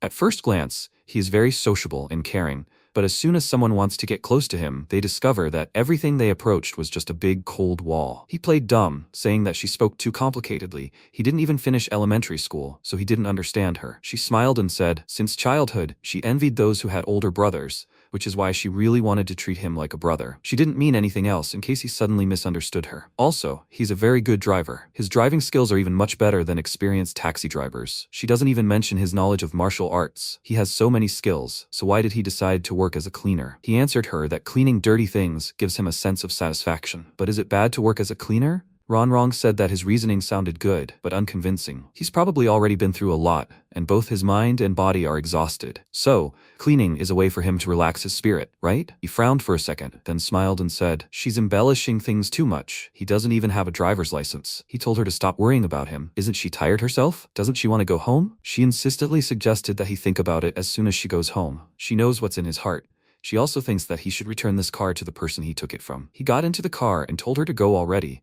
After which she walked to the house and thought, he must have been through a lot of things that she can't even imagine. At this time he looked after her. She is so young, but already too smart. Taking a deep breath, he raised his head and saw a hole in the roof of the car and was surprised. He was wondering why it was so cold, and then it turned out that the sunroof was open. His gaze lingered on the sky. There were quite a lot of stars today. And when was the last time he looked at the sky like that? He went straight to the bank and decided to withdraw some money to treat himself to something tasty today, because tomorrow he would have even more. And when the ATM gave him the money, he saw a man hiding behind a post and watching him. He wondered if it was a pickpocket. Would he dare to act? Seeing that it was this girl, he was surprised. He even felt sorry that at such a young age she chose to become a thief. But he would like to see how she tries to steal money from him. When he was about to leave, she ran out of her hiding place and blocked his path, excitedly asking him to wait. He looked at her mockingly and thought, is this her first robbery? She is so unprofessional. She asked how much money he withdrew, and he asked if she didn't think that was a very abrupt question. She decided to rephrase and asked if he needed her services. He didn't understand what she was talking about, and she sheepishly explained to him that it was a favor that would make him happy. Understanding what she was getting at, he went to the car and said that he didn't need it, that she should look for someone else. She excitedly asked him to wait, that she didn't need much, that it would cost him cheap. He asked how cheap? The thing is, he didn't need it. She burst into tears, offering him a price of 20,000 won, and he indignantly turned to her, exclaiming, had she mistaken him for some rich kid? Even rich people wouldn't want to pay her 20,000, because they could find 10 for that kind of money. She showed him her student ID and said that she was a student at a technological university. She had just turned 18, although this was her first time, and she was generally not bad looking. Her friend, who was studying with her, said that 20,000 was inexpensive. He looked at her student ID and asked if her name was Ting Ting. Fake documents are very common these days. Does she think she can convince him that she is a university student with this? She exclaimed that if he doesn't believe her, he can take her student ID and identity card and check everything at one of the university departments. He threw her documents on the floor and told her to forget about it. He advises her to stop doing this and go home early to rest. Let her not worry her mother. She cried even harder and said that her mother is in the hospital. Could she at least do this for him for 15,000? He looked at her and thought, remembering himself as a child, she looks as helpless as he was then. He asked if she had really made up her mind already. If she had already decided everything for herself, then she should follow him. They would rent a room at a hotel. And so they arrived at the hotel. She was sitting on the bed and was very nervous, and the door to the room creaked open. Hao Tian entered the room and told her that he had finished withdrawing the money. There was a total of 20,000 there. It was quite cold outside, so she should pour him a glass of warm water to warm him up. She poured him some water, and he told her to go take a shower, and she sheepishly asked if she could get his name. He lounged in a chair and asked with a grin if it was necessary. She firmly answered that she really did need it, and he introduced himself. He was 25 years old, and his profession was a cleaner at Fuyang Cloud Company. She was slightly surprised, and he asked if she found it hard to believe. Didn't she? It wasn't exactly a respectable profession. She excitedly began to deny everything, saying that a person's quality was more important than any external things, but he immediately stopped her, saying, now is not the time to philosophize. Let her go take a shower. Then she will have time to think about whether it is worth doing. She walked awkwardly into the bathroom and asked if he minded if she closed the door. Did he? He told her to do as she wanted, after which she thought. She felt like he was different from other men. Usually they looked at her with eyes full of lust. But this guy didn't do that. It seemed he just wanted to help her. Now she wondered how much they paid cleaners per month. 20,000 is far from a small amount. Since this is how things turned out, she should play her role tonight That way she wouldn't owe him anything. Having finished, she came out to him in just a towel. He looked at her sullenly, remembered his younger self, then clicked his tongue discontentedly and went to the exit, but not before covering her with a towel. She nervously turned to him and asked if he had changed his mind. He told her that he was not in the mood today, so he really had changed his mind, but he always kept his promises, so she wouldn't lose a cent of what she deserved. But let her tell him the reason first. Why did she decide to do this? She didn't want to tell him at first, since it had nothing to do with their deal, but since he was kind to her, she decided to share it with him. Her mother is seriously ill and needs an operation. If she can't raise the money by tomorrow morning, she will be in danger. He doesn't need to feel sorry for her. He paid her, so she can't let him lose. He asked if these 20,000 yuan would solve her mother's illness. She shook her head, and he asked what she would do then. Was she going to continue doing this? She looked down, thought for a second, and answered him confidently. She would do anything as long as her mother survives. He said that he had a proposal that should solve the problem with her mother's medical bills. He will give her 200,000 yuan for 2 years in advance.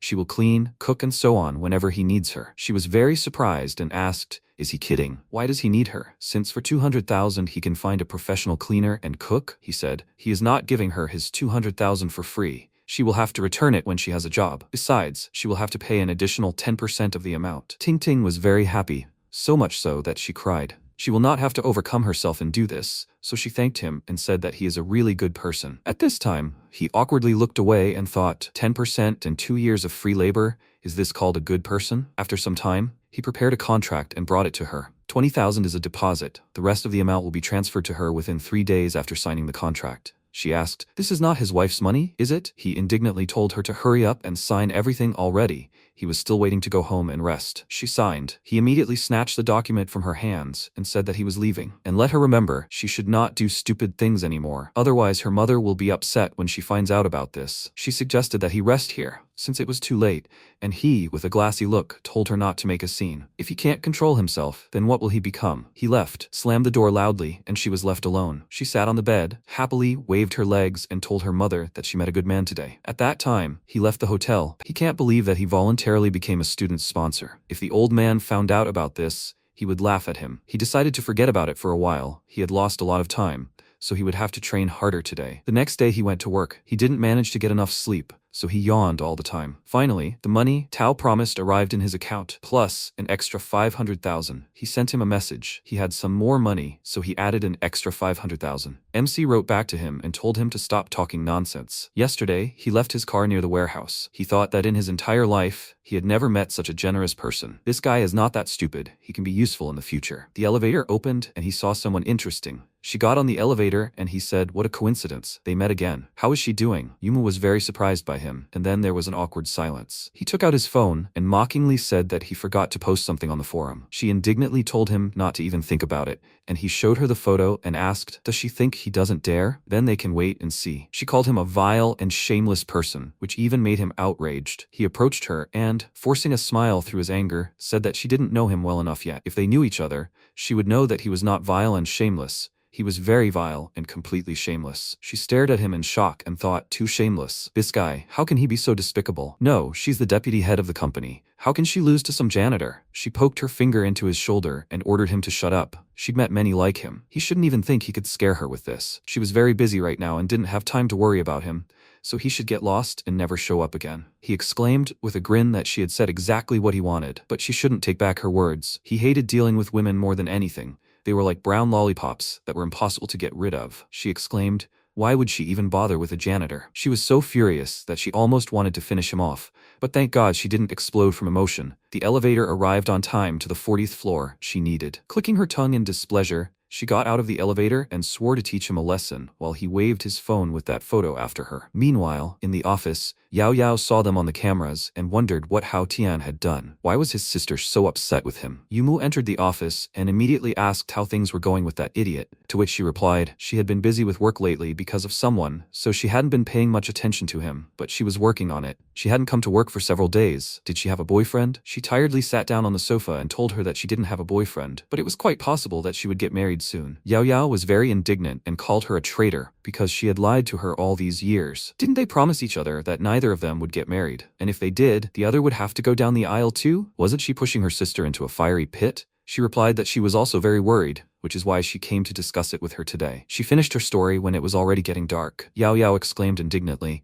Is this Sushale again? Yumu wondered. Maybe they went too far? She doesn't know where she got that woman with a big belly from, but in front of Xiaolei's parents and many other people, she scolded him as an irresponsible scumbag who plays with women. Yao Yao exclaimed, so what? He's an idiot. She doesn't understand what happened to her father that he looks at this idiot with a human face and a beast's heart as her future husband? Yumu said sadly. After all, Su Xiaolei is the future president of Su Group. He is not only handsome but also has good manners, speaks and does things gracefully. Of course, her parents like him. Yao Yao exclaimed indignantly that he looks like a hypocrite, and she agreed with her. But this is happening because her dad is dying, and the doctor said that time is running out. Tears appeared in her eyes and the girl asked worriedly, is his condition that serious? No wonder he's in a hurry to marry her off. An idea suddenly occurred to her. What if she took the initiative and brought a boyfriend home with her? She asked incredulously. What bad idea had just popped into her head again? She replied, it was a great idea. Doesn't she think that this would not only satisfy Uncle Lin's desire, but also make Su Xiaolei give in? She said doubtfully. A boyfriend isn't like Chinese cabbage.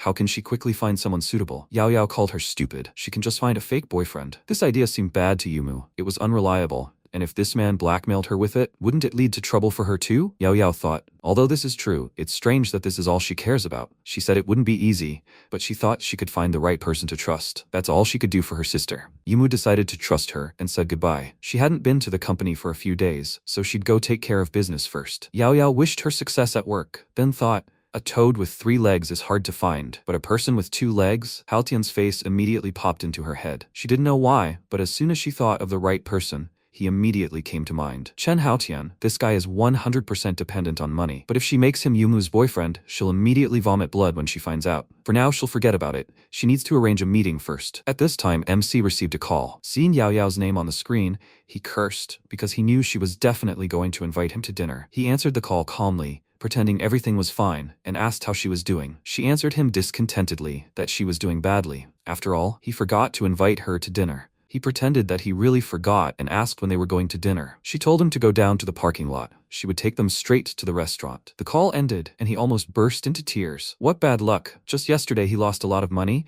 and today he was going to be cheated out of money again? He went down to the parking lot and found her car. When he got in, she smiled and he said, since they agreed, let her tell him where she wants to eat. She asked in response, didn't she tell him that day? They were going to the Champs-Élysées. He was very indignant because this was a complete waste, and suddenly her face gloomed. He noticed this and asked, what happened? She looked at him with a serious and worried expression and said, she needs him to do a small favor. He asked what kind of favor it was, and just as she started to tell, she suddenly fell silent and thought that she couldn't tell him that. She needed to think about it in more detail. He asked, why she remained silent? Was it a big secret? He tried to get an answer from her the whole way, but she stubbornly remained silent. And finally, they reached the restaurant. She approached the entrance and asked how much it cost. Their steak and wine were excellent. They were shown to an empty table. The waiter approached his colleague and said that the girl with the short hair was so beautiful, and he asked who the guy with her was. He didn't look like the kind of person who could pay the bill here. Meanwhile, Yao Yao smiled and asked Haotian how he liked it here. The atmosphere is good, isn't it? He answered her discontentedly that it was just a place to fill your stomach. Can't you do that somewhere else? She disagreed with him. It was her first time dining alone with a man, so she had to choose a decent place because she couldn't disgrace herself. She called the waiter and ordered 2 steaks, a fruit salad, and a bottle of 1992 wine, and thought that this bottle cost at least 20,000. When he found out about this, he would definitely spit blood. Noticing his expression, she asked if he was upset about something. Of course he was upset. This wine would probably cost several hundred, and lunch about 1,000.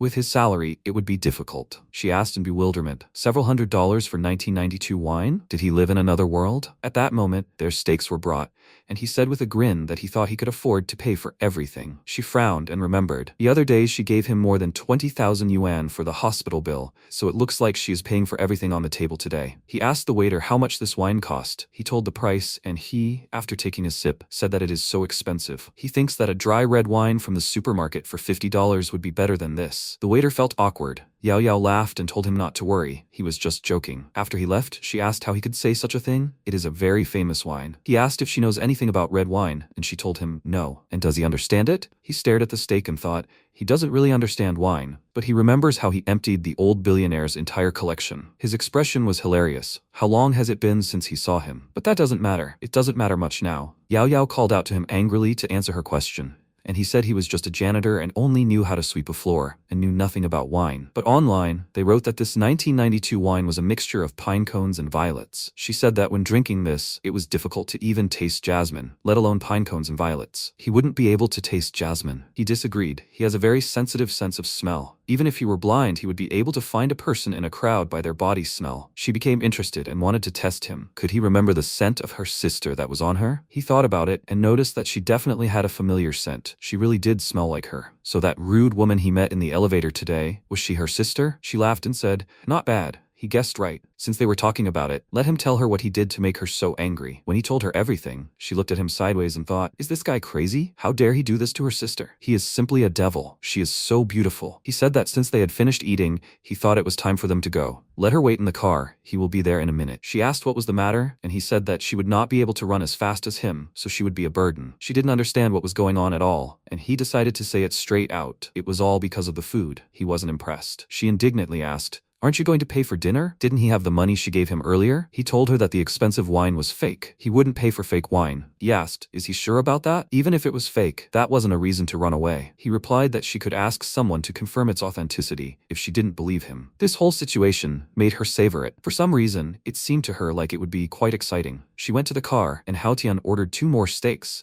after which he glanced at Yahello and thought, the old fool was right, there's a devil in everyone. After eating, he patted his stomach and burped. Then the waiter came up to him and asked, "Do you want to pay for the food?" He asked him to wait a minute, and the waiter barely blinked before he disappeared. Seeing him run away, he immediately called security and shouted after him. Did they originally intend to eat for free? Yahello was already waiting for him at the entrance. Noticing Haotian quickly running out of the restaurant, she immediately perked up, and he, climbing inside, told her to start the car and accelerate. She floored the gas pedal.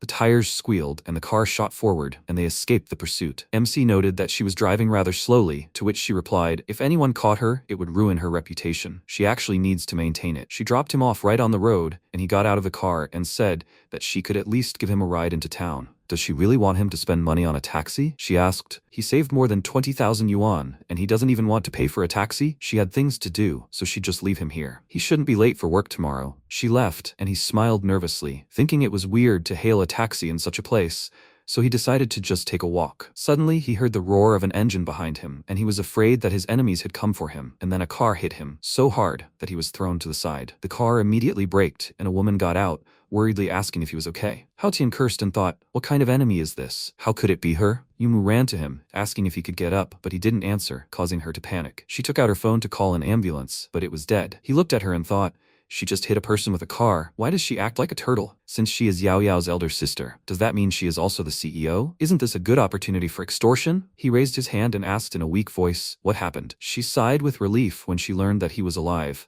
and when she saw his face, she was very surprised. She walked up to him and apologized to him. She didn't notice him and accidentally hit him. Let him give her his phone. She will call an ambulance now. He coughed and said that it was most likely broken. Is she taking revenge on him for personal grievances? Even if he made a mistake in something in this life, he is not ready to die like this. She asked him not to say that. She really didn't want that. Let him tell her where his phone is. She urgently needed to call help. He closed his eyes and said that it was too late. He already felt that he did not have much time left. His life had been so hard. He was 20 and still unmarried, but he was already planning to see his ancestors. Yumu became very nervous and began to blame herself for this. She shouldn't have been distracted by thoughts of Xiaolei. Even though she hated Haotian, he was still a living person. He extended his hand to her and said that he didn't blame her. That's life. But before he died, could she fulfill his small request? She excitedly apologized to him. She shouldn't have been distracted while driving. She didn't want that. As long as she could do something to help him, she would definitely do it. He asked her to transfer some money to his bank account, which perplexed her, and he explained to her he had been poor for over 20 years, and he wanted to quickly transition to prosperity and become a millionaire before he died. That way, at least he wouldn't be ashamed to meet his parents when he died. After learning that his parents had died, she became even more upset and decided to transfer money to him right then and there, after which he gave her his phone number with his account number. She transferred the money to him, and he was wondering how much it was. And then she exclaimed, how poor was this man in his past life, that he has such a great obsession with money even before death. And suddenly some men appeared.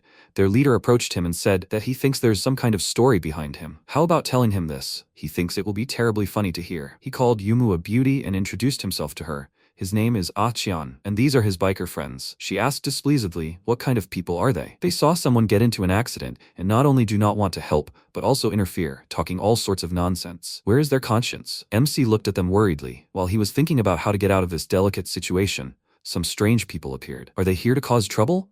Chin asked the girl how she knew if he had a conscience, if they had just met. It seemed like that guy was beyond saving, but she shouldn't worry. If she served him well, he and his brothers would perjure themselves on her behalf. She stood up confidently and declared that he would regret what he said today. And then he walked up to her and told her not to pretend to be brave and bold. It would only provoke him. She was lucky that he had a good character. If it were someone else, he wouldn't be so polite. She immediately slapped him, calling him an idiot, and he, throwing her a disdainful look, exclaimed that if he didn't use her today, he would be ashamed to be called a man. He pounced on her, but she confidently met his attack with a kick to the groin, and his shrill squeal was heard. For Haotian, this was such a horrific sight that he didn't even want to look. He knew it would happen. The men exclaimed in rage, "How dare she?" He ordered his brothers to bring this fool to him, and afterward, they could have fun with her themselves. The bikers ran toward her, and then she declared that this was too much. Suddenly, there were still people in Fuyang who dared to touch the Ling family. After today, she would make them feel the price of their actions. The bikers immediately stopped upon hearing this, and MC thought,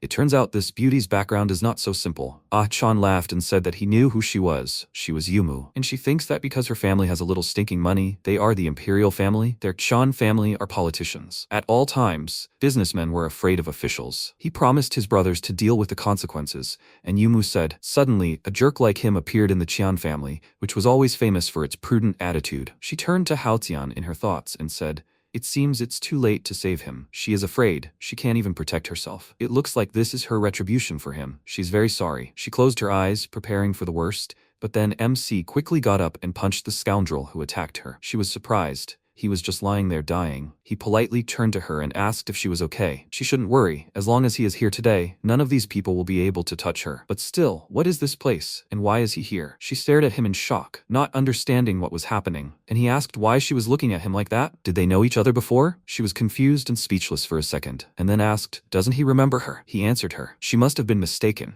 He had been collecting herbs on Mount Wudong all his life and had just come down. Suddenly his head was spinning and his vision went dark, and he woke up here. He looked at the bikers and asked, what was wrong with the people in front of them? They were dressed so strangely. Could they be members of a demon sect? How dare they rob a woman and oppress kindness in broad daylight? Today, a deity must act on behalf of heaven, punish evil and promote goodness, to live in accordance with the earnest teachings of their predecessors. Yumu thought, what is there to talk about? Did the blow cause brain damage? But he speaks so confidently about it, it doesn't seem like he's pretending. One of the bikers turned to the leader and asked if he could be some kind of hidden cultivator. Maybe they should be more careful? Qian slapped him in the face and called him an idiot. This is reality, not some kind of novel. Haotian turned to Yumu at this time and told her not to worry.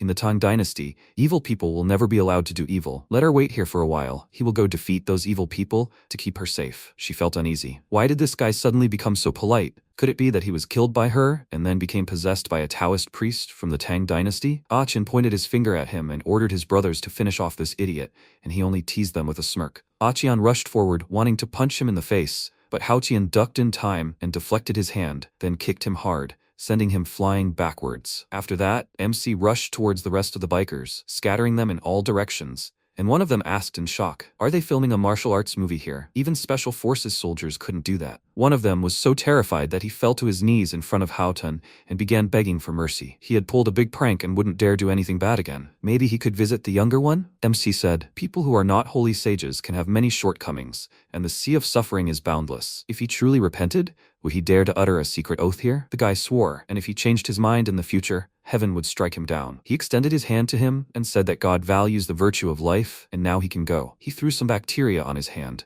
and when the guy ran away, he said to his friends, now it's their turn. The time has come to cleanse the world of filth. They thought that if they did this, they would be released, and then they also fell on their knees before him and began to beg for forgiveness. He immediately released them, but not before covering them with germs, and they ran away. Thinking this Taoist was so stupid, they will come back and call more people to kill him. Haotian meanwhile looked after them and thought, these people's acting skills are too poor, and their thoughts are written on their faces. Although they will soon die of diarrhea, God will know that these people were really not killed by him. It's all germs. He's just a magnanimous saint. Yumu approached him and asked if he realized he should have called the police. He asked why they would do that, and she told him they needed to be detained. MC advised her not to bring up past grievances. God believes that everyone can change. If a person asks God for mercy, they should spare him and give him another chance. She agreed with him and asked if she could find out the elder's name so she could thank him later. Haoqian hesitated. He just received $1 million from her, and now she wants to reward him again? He thinks it's not that simple. Is she testing him? He told her that he has a first and last name given to him by the master.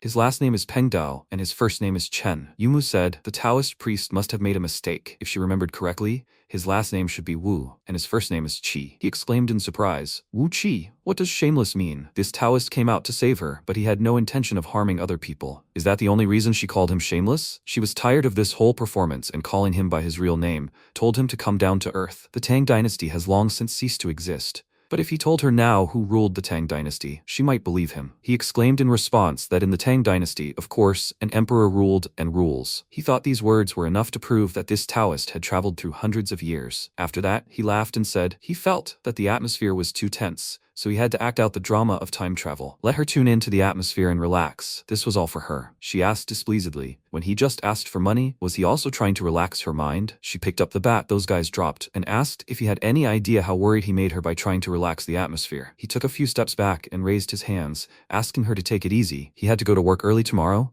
so he needed to leave. He started running, and she furiously ordered him to come back right now, but he was already out of sight. She was very upset and angry at the same time. MC really didn't want to go that far. In fact, he thinks she's not that bad. It would be better for her if she stopped constantly making that face, as if the whole world owes her money. Upon returning home, he immediately started meditating. He hadn't trained for the last 2 days, because of a bunch of idiotic things to do. Now he needed to see how far he could advance in a short period of time. But as soon as he started training, he immediately finished and went to bed, deciding to continue tomorrow. If the old man had found out at that moment that he was allowing himself to be lazy, he would have crawled out of his grave and started scolding him. The next day arrived. Yumu was already at work, and Yao Yao, noticing her red and swollen eyes, asked if someone had bullied her. Let her tell her. She would stand up for her. She replied that no one had bullied her. She just felt a little unwell. Yao Yao didn't believe her and asked, is it because of the marriage? They had overcome all difficulties together all these years. But could she believe that this time they wouldn't succeed? Yumu said sadly, although the relationship between the Su family and the Lin family, according to her father, is a life-threatening friendship. Without Su Taohai, her father would not exist today. Yao Yao said that she had several candidates to choose from, but they all seemed a little unreliable to her because she was so beautiful. Even if she resolved matters with her fiancé, there would be other unnecessary troubles. Yumu resignedly noted that finding the right person wasn't that easy, and asked what she thought of Haotian. Her gaze dimmed for a second, and then she walked up to her desk and exclaimed, she doesn't want him to pretend to be her boyfriend, does she? She told her that she felt he valued money, but not people, and they were running out of time. Xiaolei had recently finished researching the US market and should be back soon. Yao Yao objected, but she didn't let her speak because her mother had called. She went to the window and asked if something was wrong. She told her that Xiaolei had returned from the US and that they would all be gathering for dinner tomorrow night. She wanted to tell her in advance, not to be too stubborn. She was no longer a child, she should be more reasonable. Her father's situation was very bad, and it was best to let him go happy. Yumu answered resignedly that she understood, then ended the call and turned to Yao Yao, saying that the situation had already changed. He was back. They didn't have time to discuss this anymore. She should hurry up and call Haotian. Yao Yao agreed and left, and she thought, he has pretty good acting skills. If he can pretend at the meeting like he did yesterday, then she might still have some hope. The MC had just finished cleaning the toilet. Yao Yao approached him and told him to come with her to the president's office. They needed to talk to him about something. When she brought him to Yumu's office, he greeted her with a smile and asked what had happened that was so important that she had asked the vice president to bring him personally. Yao Yao irritably ordered him to be serious. It was very important. They had called him for a serious matter. Yumu asked how long ago he had known who she was. He told her that she was the head of their company and very famous. He knew about it a long time ago. She clarified, by knew about it a long time ago, he meant last night, right? He heard it from that guy? He asked. She didn't invite him for such a trifle, did she? She frowned and said, he is here now so that they can settle the score. How does he think they should settle the matter with the $1 million from yesterday? He answered her that she was the one who hit him with her car. At that moment, he even thought that he had said goodbye to his life, and he thinks it was fair that he received compensation for emotional damages. Once money gets into his pocket, it never leaves. Yumu exclaimed that even according to the law, the amount of emotional damages cannot be $1 million. And he responded by saying, if she asks him for the money back, he can only tell her with regret that he will never give it back. He didn't force her, she volunteered. This gift was legal, and she wouldn't be able to return it. She smirked and said that she was sure he knew a lot about the law, but she guarantees that they will win the lawsuit. He asked, so, was she threatening him? She got up from the table, and answered him. She didn't mean to threaten him. He might not give her the money back, but instead he would have to do something for her. He smirked and said that he knew she was a generous person. If she is so kind, how can he help her? She told him about the party at her place tomorrow, and that he would be acting as her boyfriend. She was sure that he would succeed. Yesterday, for a moment, it seemed to her that he had arrived here from the past. He had impressed her so much with his acting. He asked again, confused, did she want him to pretend to be her boyfriend? Had he understood everything correctly? She confirmed it, and he excitedly said that with his background and appearance, no one would believe it if she said that he was her boyfriend. But she didn't care whether other people believed it or not. She just needed him to be present. Haoqian offered to let his friend help her since he was better at it, and Yao Yao exclaimed indignantly, he's just a cleaner. How could his friends be much better? Yumu gave him her card with 20,000 so he could buy himself some decent clothes. Tomorrow at exactly 6 p.m., she would be waiting for him downstairs at the cafe. He exclaimed delightedly. Was he really going to get paid for this? Why hadn't she told him about this before? She should know that actors like him are essentially movie stars. They both shoot him toward the exit, and he finally said that they had made the right choice. After he left, Yao Yao asked doubtfully, they had made the right decision, hadn't they? And Yumu hoped so. Time passed. MC had already managed to buy himself some clothes. He left the store and smiled. It had been a long time since he wore a formal suit. He missed it. Ting Ting called him with an urgent matter. She is now at the People's Hospital. If he has time, she will wait for him at the gate. He promised her to come as quickly as he could and caught a taxi. As soon as he got out of the car, the girl ran up to him worriedly and said, her mother's operation was not very successful. The doctor said that she needs to prepare for radiotherapy and something like that. She wanted to ask if he could lend her some more money. He answered her that he would not be able to give her as much because of the bank's restrictions, but he would transfer as much as he could to her account. She said that this time she didn't need much, only 50,000. He sent her the money and even added some in case she needed it later. While the bank was processing the transaction, he asked to see her mother, and she thanked him for help. But her mother was still in a coma and might not be able to talk to him. He headed to the hospital and answered her that everything was fine. He just wanted to see her. Maybe he could help her. As they walked to her hospital room, she kept thanking him and calling him a good man, to which he said, it's rare that he's a good guy, so he'll be good until the end. What kind of cancer does her mother have? How bad is it? She said, last stage. And he, although he was sorry to say it, said, if it's terminal, even $1 million, not to mention 200 yuan, won't save her. Ting Ting burst into tears and said that her mother raised her alone, and she knows how much she suffered and how hard it was for her. She doesn't know if she can save her, but as long as she's alive, she'll be happy at least one more day. Otherwise, she wouldn't have a family in this world. He patted her head and said, he knows how she feels. The person closest to him has left him. Maybe that's why he wants to help her. They entered the ward. He approached her mother's bed and thought, Ting Ting's mother's name is Ding Chuyun, so it seems she took her surname. And there is a possibility that Ding Ting Ting is an illegitimate child. She did an excellent job of raising a child alone. He noticed a sleeping bag next to the bed and asked if she slept here. She told him that there was a free bed in the ward, but it was too expensive, so she got out of the situation this way. He offered her to move her mother to a separate room so that she could sleep on a bed there, and was already heading to the attending doctor, but she stopped him because it costs a lot of money, but he insisted. When they arrived at the doctor, he asked if he was sure he was a relative of the patient. He had not shown up for a very long time when the patient was so ill. It was painful for all of them to see such a fragile girl looking after her day and night. Let him just look at how tired she looks. She might faint before the patient gets better. He lied that he had been on a business trip some time ago. Ting Ting didn't tell him anything because she was worried about him. He found out about everything as soon as he arrived. His absence these days had created problems for Dr. Yang, so he wanted to take care of her mother. The doctor said that since he had already heard everything from Ting Ting, he would like to talk to him in person. They both headed for the exit,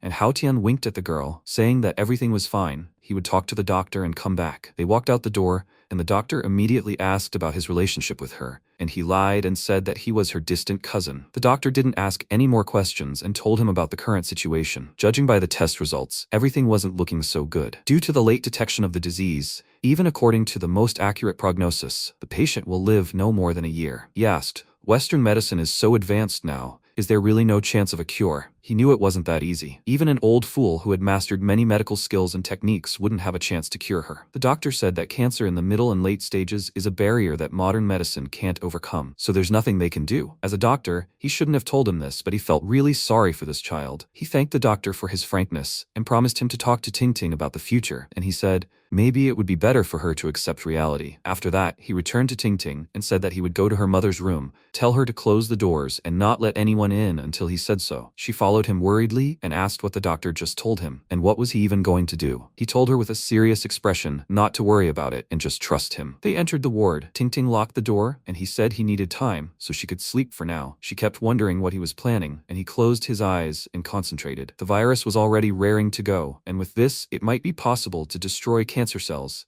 But a simple intestinal virus had already been a problem for him before. And this disease is many times stronger than the intestinal one, and it also mutates. Who knows what that is capable of? To be on the safe side, he first needs to repair the organ damage with true qi. Although this will not cure the cause, it will alleviate the symptoms. When his strength rises to a new level, then he will cure her completely. Morning came, he finally finished, and Ting asked if he really cured her mother. He was surprised and asked if she hadn't slept all night. She called him an angel sent to her from heaven, and he waved his hand, telling her to stop. What kind of angel is he? He's an ordinary cleaner. He said goodbye to her because he had to go to work, and she asked if he would come this evening. He answered that he had things to do, but if he decided to come, he would definitely call her. She thanked him again as a farewell.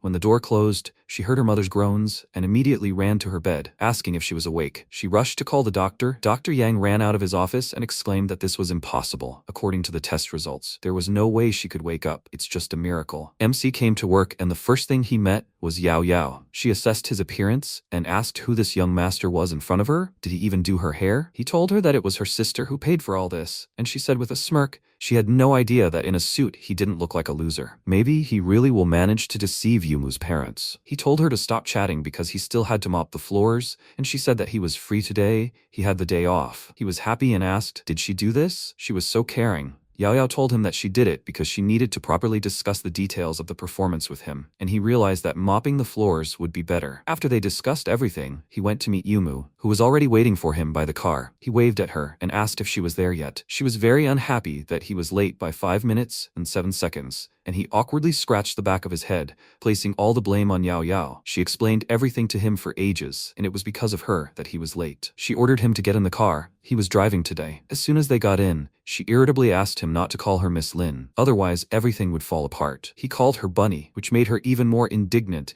and told him to just call her by her first name. And he responded by saying, but lovers have all sorts of cute nicknames. Since she's already committed to performing in the play, let her play it to the end. The car drove off and she furiously ordered him to shut up. Let him just try to say something like that at the meeting.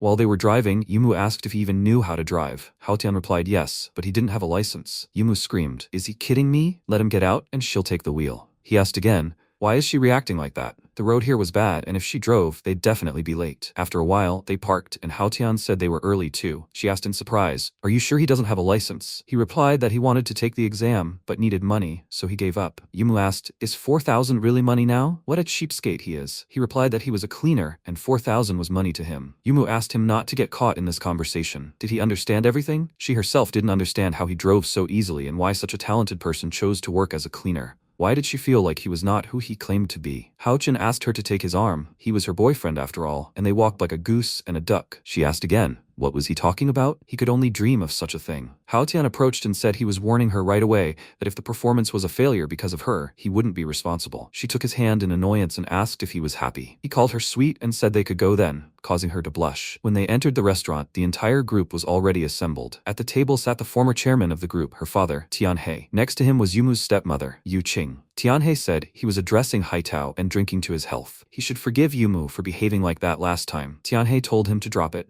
They were his people, and they would settle accounts. He shouldn't drink to his condition, and besides, Xiaolei wasn't offended. He should forget about it. He was the company president. And at that moment, Xiaolei himself said yes, this is definitely the limit of this Yao girl. Let them not blame Yumu. Tianhe said it was almost 6 o'clock, and Yumu was still not there. Let her call her quickly. The boss would be here soon, and he couldn't wait for her. Yu Qing replied that she had just called. She was already on her way. There was traffic, and she couldn't fly. Tianhe said that he always spoiled her because she was capricious. Let her at least look at Xiaolei. Yu Qing replied that girls are always like that. Let him remember what she was like. But what is she like now? She's an unemployed housewife with a husband. Haitao asked again, what kind of housewife is she? He would have guessed her to be less than 30. Yu Qing chuckled and said that her Tianhe didn't know how to speak so beautifully. He asked again, what's the point of beautiful words? Let her look at him. After all, he's still single. They told him not to pretend, because he had plenty of girlfriends. He was single only for his own convenience, right? Haitao asked him to keep his mouth shut and not spoil his child. Xiaolei said he hadn't heard anything his father and uncle had said, and at that moment,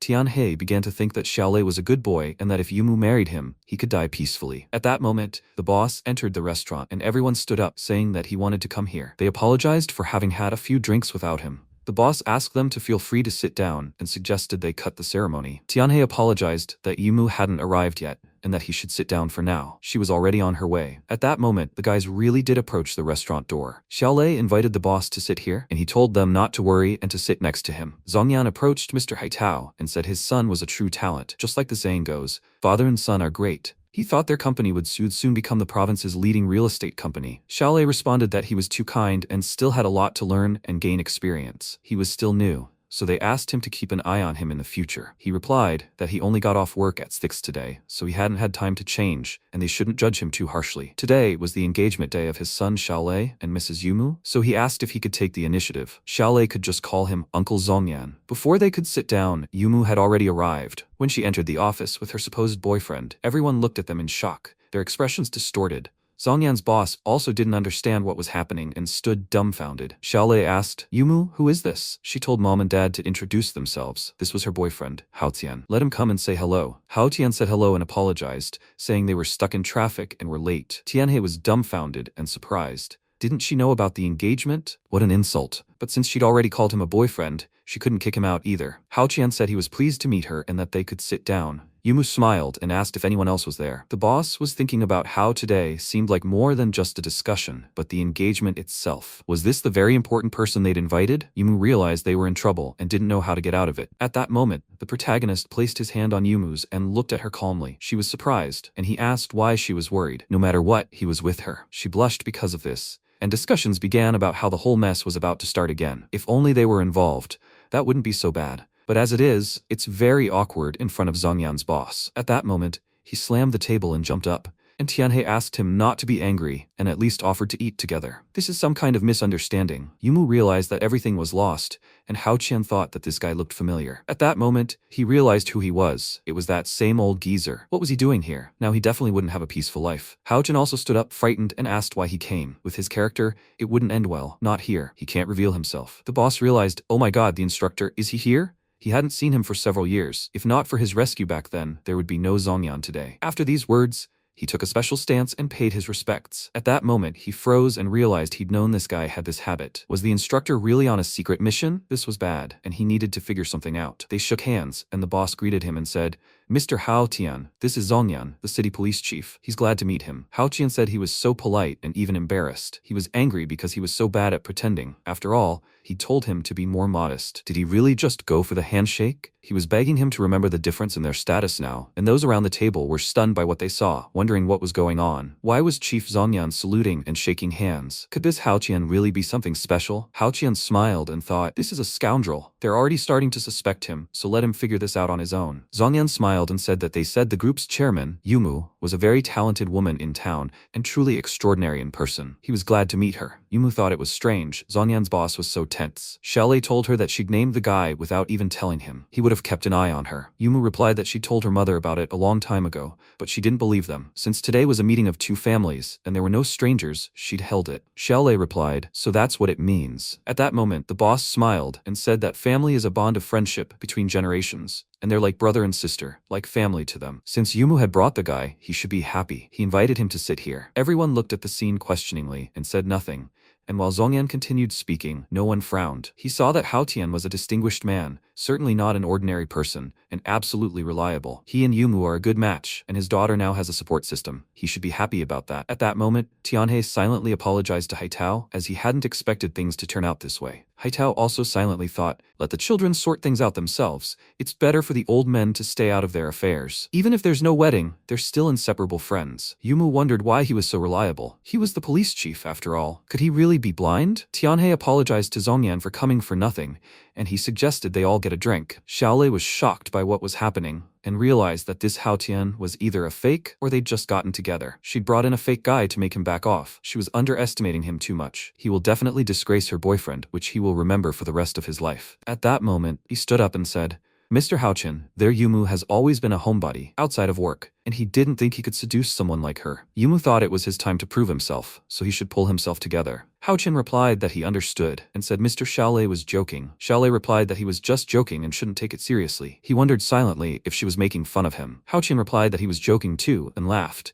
After which, Xiaolei remarked that his sister had the same taste as ordinary women. Judging by him, Mr. Haoqian must be the CEO of some company. Haochan replied, "Stop joking. He's just a hard worker, not a CEO." At that moment, Yumu turned to him angrily, and Xiaolei asked, "A hard worker? Is he joking?" Yumu stepped on his foot under the table and replied that Hao Tian had been studying business administration at Oxford University all this time. He had recently returned to China, and she asked him to help her. Hao Tian clutched his face in shame, and Yumu thought about how he needed to listen to her and not act willfully. If he changed the script again, she would rip his tongue out. He replied that before lying, she could have warned him. A diploma wasn't a piece of cake. Xiaolei said so, as if Mr. Haotian and their former compatriot had returned from abroad. At that moment, he asked him in English, "Isn't business administration taught better at Harvard, so why Oxford?" Yumu realized things were bad. He decided to set her up, and everything would soon be revealed. At that moment, Haochan grinned and looked at him with a smile, while Xiaolei thought he would definitely expose this clown. Haochan confidently replied in English, "Mr. Xiaolei, the city's business administration is truly first class, but his mentor, Professor Smith, asked him to stay and get a doctorate at Oxford. Besides, they like the climate and customs of Oxford compared to Harvard." Yumu was surprised. He knew English so well. But how did that happen? Haochan grinned, looked into her eyes and asked,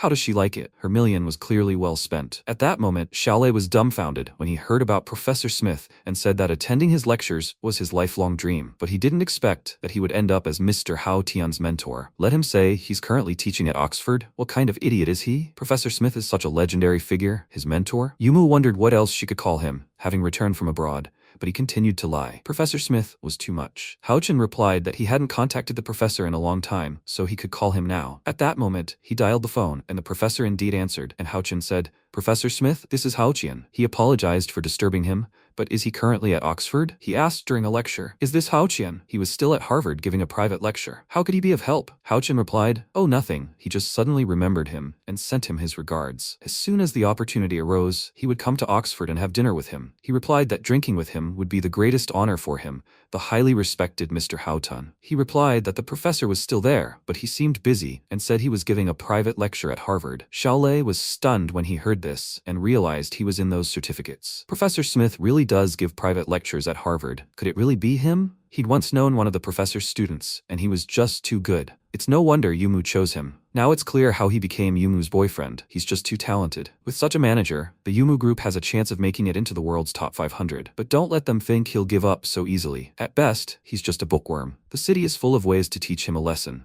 Yumu and her entire fortune should belong to him. He remarked that Yumu was extremely perceptive. She'd even managed to lure Professor Smith's favorite student under her wing. He simply admired this. Yumu replied that he was exaggerating. She hoped that today wouldn't create discord between their families. Xiaolei remarked that they'd all been friends for so many years. How could they ruin their relationship over such a trifle? But even though Mr. Haochan is a good guy, he thinks he still has a chance until they get married. If he gives up so easily, he'll never forgive himself. Yumu replied that she thought he had no chance and hit Haotian in the leg again. After all, he was clearly being challenged. He should have said something. Haochan said that everyone has the right to choose and strive, and he respects him. But he'll give him one piece of advice. This is really cruel, and he'd better not think too highly of himself. Otherwise, he'll be ashamed later. Maybe he'll agree to this? Xiaolei replied that they'll see. And at that moment, Haotan stood up and said he was going to the restroom, asking for forgiveness. Tianhe turned to Chief Zongyan and decided to raise a glass to him, frightened, and Zongyan also apologized and said he was going to the restroom. When they found themselves in the restroom,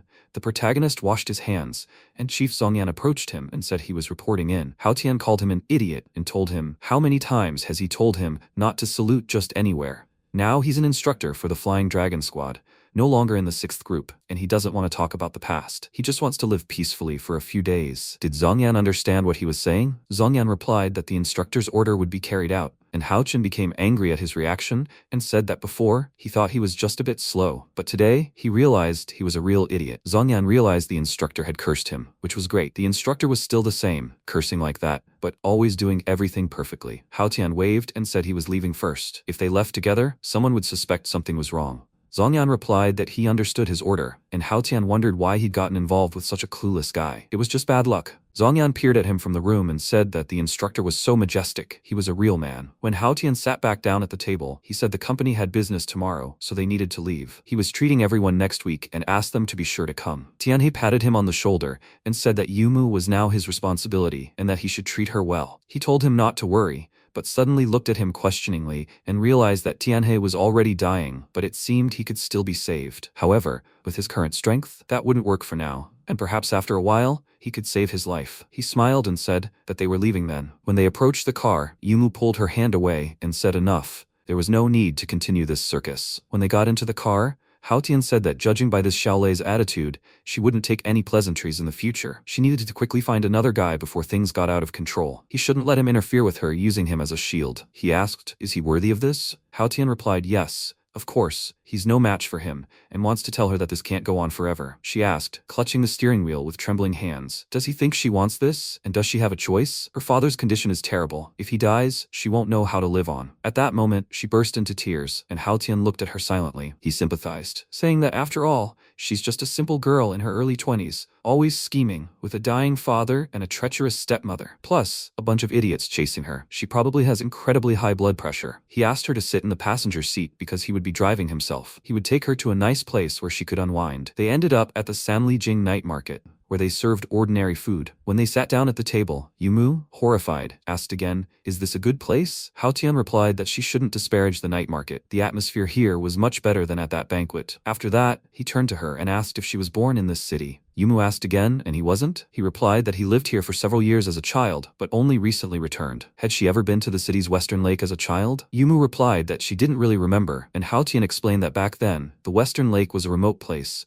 surrounded by poor people. The landscape was miserable, trash was everywhere, but the wildflowers were in full bloom. He often ran there to play and thought that one day, he got so carried away playing that he didn't notice when he stepped on something and was also stunned. Could she guess what was there? Yumu was surprised and asked again, "What was it?" He replied that it was a dead baby. Then he became very scared and immediately ran out of the grass, and at night he often woke up in fear. He was afraid that he would be like that dead baby, rotting alone in the grass, but then he realized that was wrong. Maybe the heavens wanted to tell him that, compared to this miserable creature, he's lucky, and at least, no one has thrown him out like a dog. He should rejoice every day, so when something sad happens, he tells himself he should be glad he's still alive. Even when he dies, he won't be rotting in the sun like that baby. Yumu told him to stop saying that. He wants to tell her she should be glad she's alive and happy, and is he also implying that she's always frowning and should smile more? He replied that he didn't say that, and if that's how she understood it, it's not his fault. This made Yumu blush and say he didn't have to make such insinuations. She wasn't that stupid. By the way, did he come up with that story himself? He replied, of course he made it up. He just wanted to make her laugh. He pulled out a pack of cigarettes and she asked if he smoked. Haochen replied that in their day, men who smoked were rare. He just smoked rarely. He used to be a murderer and couldn't bear to smell, but now he's quit, so he indulges occasionally. After that, he winked at her, and Yumu laughed, saying it was funny, and he had a sense of humor. By the way, did he really only finish 9 grades? Haochen replied that, frankly, he bought his diploma too. In fact, he only studied up to the senior group of kindergarten in China and spent the rest of his time abroad. Such specialists returning from abroad should at least apply for a management position when applying for a job, but he didn't. Haochen replied that returning from abroad didn't mean studying there, and he was talking about Oxford. In fact, he hadn't even gone to elementary school. Yumu laughed and said it was all clear.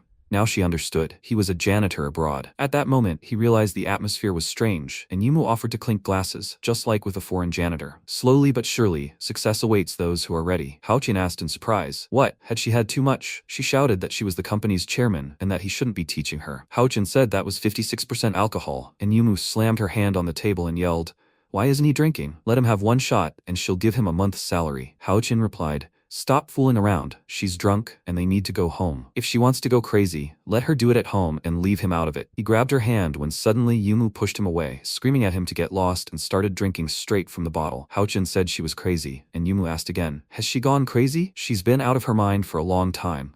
He just said she was dragging him into it, but he'd been thinking the same thing all day. Yes, she's a loser and a coward and can't even keep her father in line. She worked so hard for the company, and they say her pretty face did it all for her. At that moment, she smashed the bottle in anger and continued screaming that even her classmates didn't want to talk to her, saying she was arrogant, played hard to get, and was trying to charm men. The guys around her were surprised. What happened? Did they fight? Yumu blurted out that she was really hurt when she saw her dad. Hao Tian didn't know what to say and remained silent, and Yumu continued saying that she was, when suddenly he simply came up to her and hugged her. He put the money on the table and asked the owner to pay. After that, he lifted her onto his back and asked where she lived. He would take her home, but Yumu replied that she didn't want to go home, and Hao Tian didn't know what to do with her now. She fell asleep right on his shoulder. They walked like that for a while until Hao Tian entered the hotel. He greeted the receptionist and asked for a standard double room. She apologized and said that there were only rooms with one large bed left. He became embarrassed and said, "Then with one bed." When they entered, he laid Yumu on the bed, and she immediately fell asleep. He silently looked at her, then said no. Hao Tian wasn't the type to take advantage of other people's weaknesses and that he'd better wash his clothes first, otherwise he'd sweat it all over while carrying them. He began to undress, and Yumu silently asked herself, "Is this Hao Tian?" She became embarrassed and didn't understand why he was undressing. Her head spun, and turning around, he asked when she'd gotten her clothes so dirty. Fine. He'd do her laundry while he was at it. How had she even managed to pull those clothes on? Damn, taking off her skirt was a complete hassle,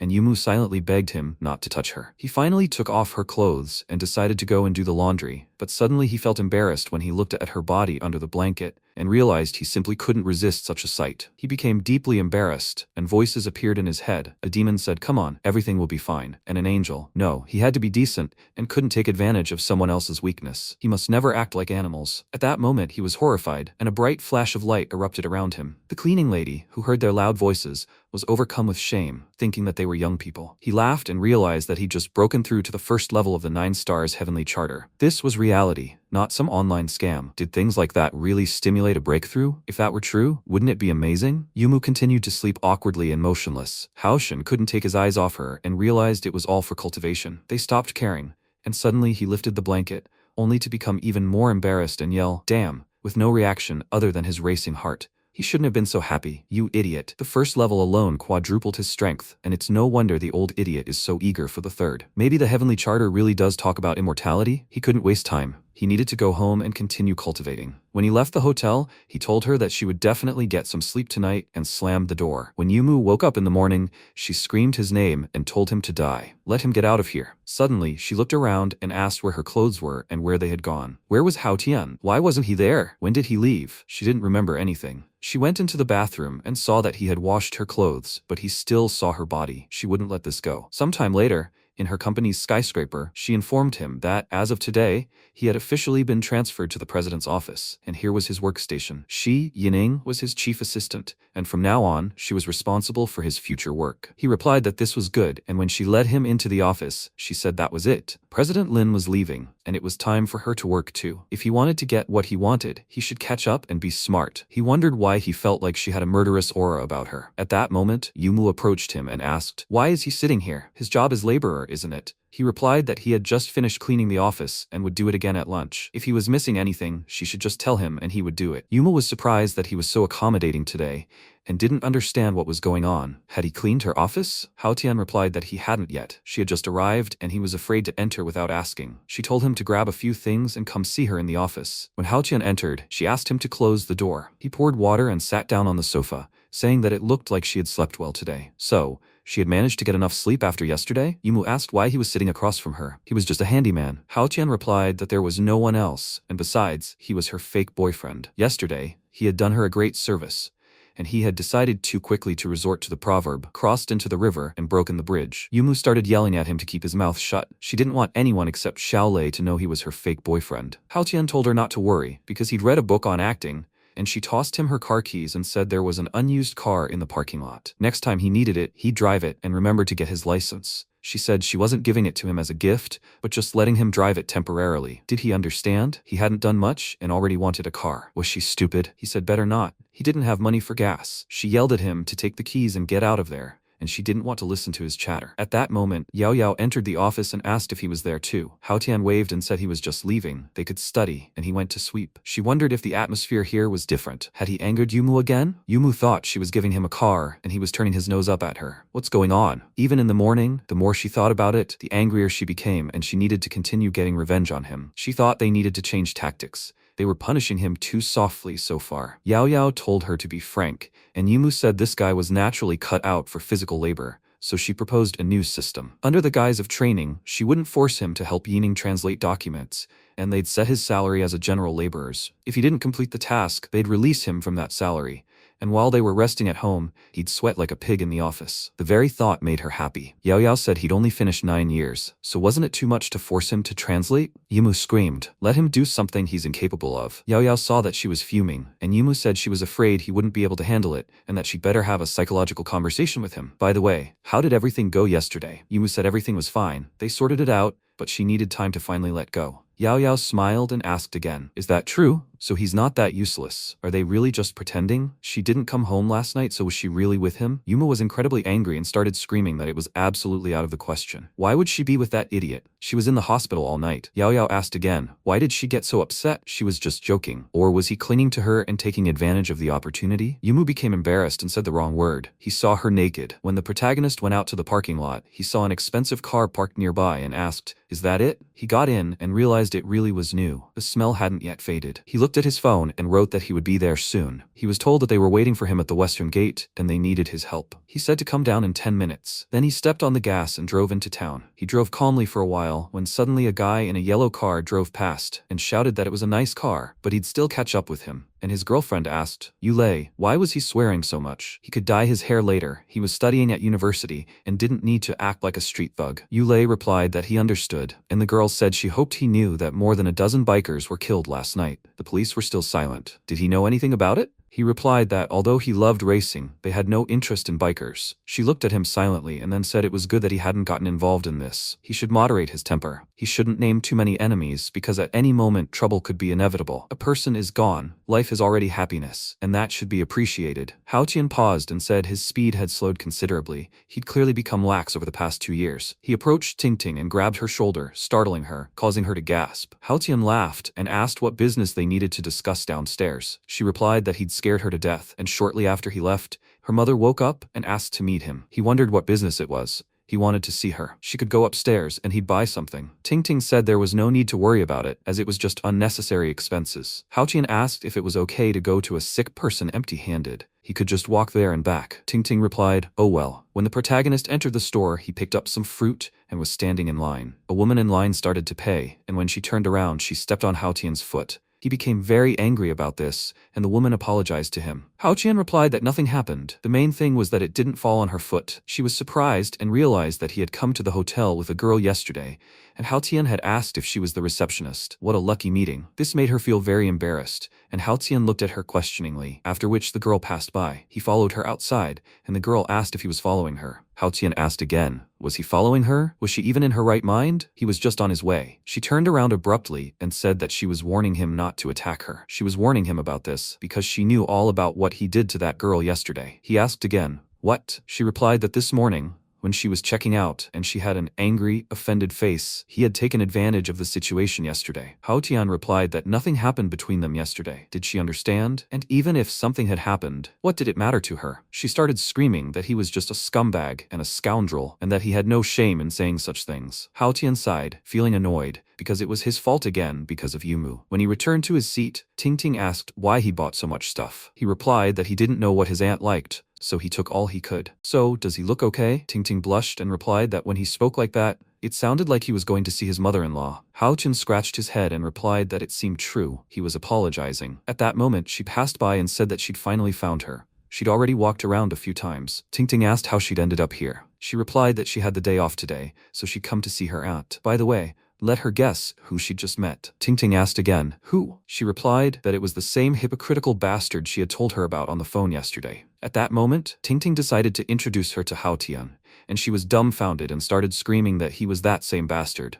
Ting Ting said, Xiaolan, she should stop fooling around. He is her distant cousin. Lan was surprised. Cousin? Where did she get such an unreliable brother? He has a terrible character. The protagonist said, stop. What did she dislike about his character? She raised her index finger and shouted, he rented a room for an affair. That's why he has a terrible character. Ting Ting held out her hand and said, stop it. The protagonist said, renting a room does not equal an affair. She had overdone it. He didn't know where she lived. He had to leave her somewhere. He couldn't sleep on the streets. Ting Ting looked away and said, Lan, you can't talk about Brother Hao Tian like that. He is not what she thinks. Brother Hao Tian, he shouldn't pay attention to Lan either. She has such a character. Then Lan asked, Ting Ting, is he her distant cousin? Who knows why he came now? Maybe with impure intentions. Ting Ting shouted, stop it, Lan. She shouldn't complicate things, okay? Mom just woke up. Can she calm down a bit? The protagonist walked to the door and, turning slightly, said, Ting Ting, he's sorry. All sorts of nonsense has been happening all day today. They can talk for now. He'll go see his aunt. Ting Ting replied, Brother Haotian, she's apologizing. Lan clearly misunderstood him. She's apologizing for her. He waved his hand and told her not to worry. He has no grudge. He has a generous soul. It's not worth quarreling with her. But for the sake of that girl's honor, he must clarify. She was with him last night, but nothing happened between them. That's all. Whether she believes it or not, she must decide for herself. Lan looked thoughtfully into his eyes. At that moment, MC walked into the ward. Ding Chun looked at him and asked, Is he Haotian? He confirmed, Yes, that's right. She said she had heard about him from Ting Ting a long time ago. He put the bag of apples on the bedside table, and she added, she was glad he came, and brought so many other things. He told her not to move. She was still very weak. It was better for her to lie down. Then Lan entered the room and said, Auntie, she came to see her. Chiyun replied, Lan, she is so caring, but she should run to the hospital less often. She has a lot of things to do at home. She objected. This can't be. She will miss Aunt Chiyun. Chiyun smiled and said, Thank you, dear. The next second, she clutched her chest, and Lan cried out in alarm. Mom, what's wrong with her? Everything was fine. Why again? Mom, she will call the doctor. With these words, she headed for the exit. At that moment, the protagonist looked at Chiyun seriously. He came closer, took her hand, and began to feel her pulse. A bead of sweat rolled down his face, and then he sent a stream of energy into Chiyun's hand. She looked at him in surprise. The next second, a doctor entered the room. He noticed the protagonist's hand on the patient's arm and asked, Does he understand medicine? The protagonist turned to him and asked, What made him think so? The doctor replied, Chiyun's condition currently seems to be normal. It's very strange she recovered without treatment. He thought, all these oddities began after he appeared. Could it all be connected with him? Then he came closer and said, he too studied traditional Chinese medicine. He had just seen him checking her pulse. If it's convenient, would they come into his office to talk? The protagonist replied, Okay. Yan Yongji thought in surprise. He's not denying it. He definitely did it. After a while, they entered the office, and Yongji closed the door behind them. MC looked at him in surprise, and he bowed and exclaimed, Mr. Haotian, he should let his disciple bow to him. The protagonist replied, Dr. Yongji, he shouldn't scare him like that. He hasn't said anything yet, and he's already bowing to his teacher? Yongji replied, he was able to restore Chiyun's health without the help of modern medicine. For that alone, he deserves his bow. The protagonist smiled awkwardly and said, Dr. Yongji, he did indeed study medicine a little with his mentor as a child, but this was his first time practicing. So, 90% of the time, he was lucky. He is a true specialist in healing and saving lives. Yongji thought in surprise. He never practiced and cured someone just like that? If you think about it like that, what are hospitals for? Then he said, Mr. Haotian, if possible, he would like him to continue participating in the treatment. To be honest, with his level of medicine, he's not sure he can completely cure Chiyun on his own. The protagonist responded thoughtfully, Okay. If he says so, he won't refuse. His treatment methods are truly very unusual. That's why he asks not to disclose them too widely. The doctor handed him a folder with documents and replied, Of course, and he will give him his full support. Perhaps these materials will be useful. The protagonist began to read the contents and asked, Yongji, is he sure he can be trusted? Does he really understand traditional medicine? He replied, His supervisor is a highly respected expert in traditional medicine, so he understands something about it too. Truly, traditional medicine began to fade away several hundred years ago, which led to the decline of this one. MC smiled and remarked, Yongji, he's not like everyone else. This is admirable.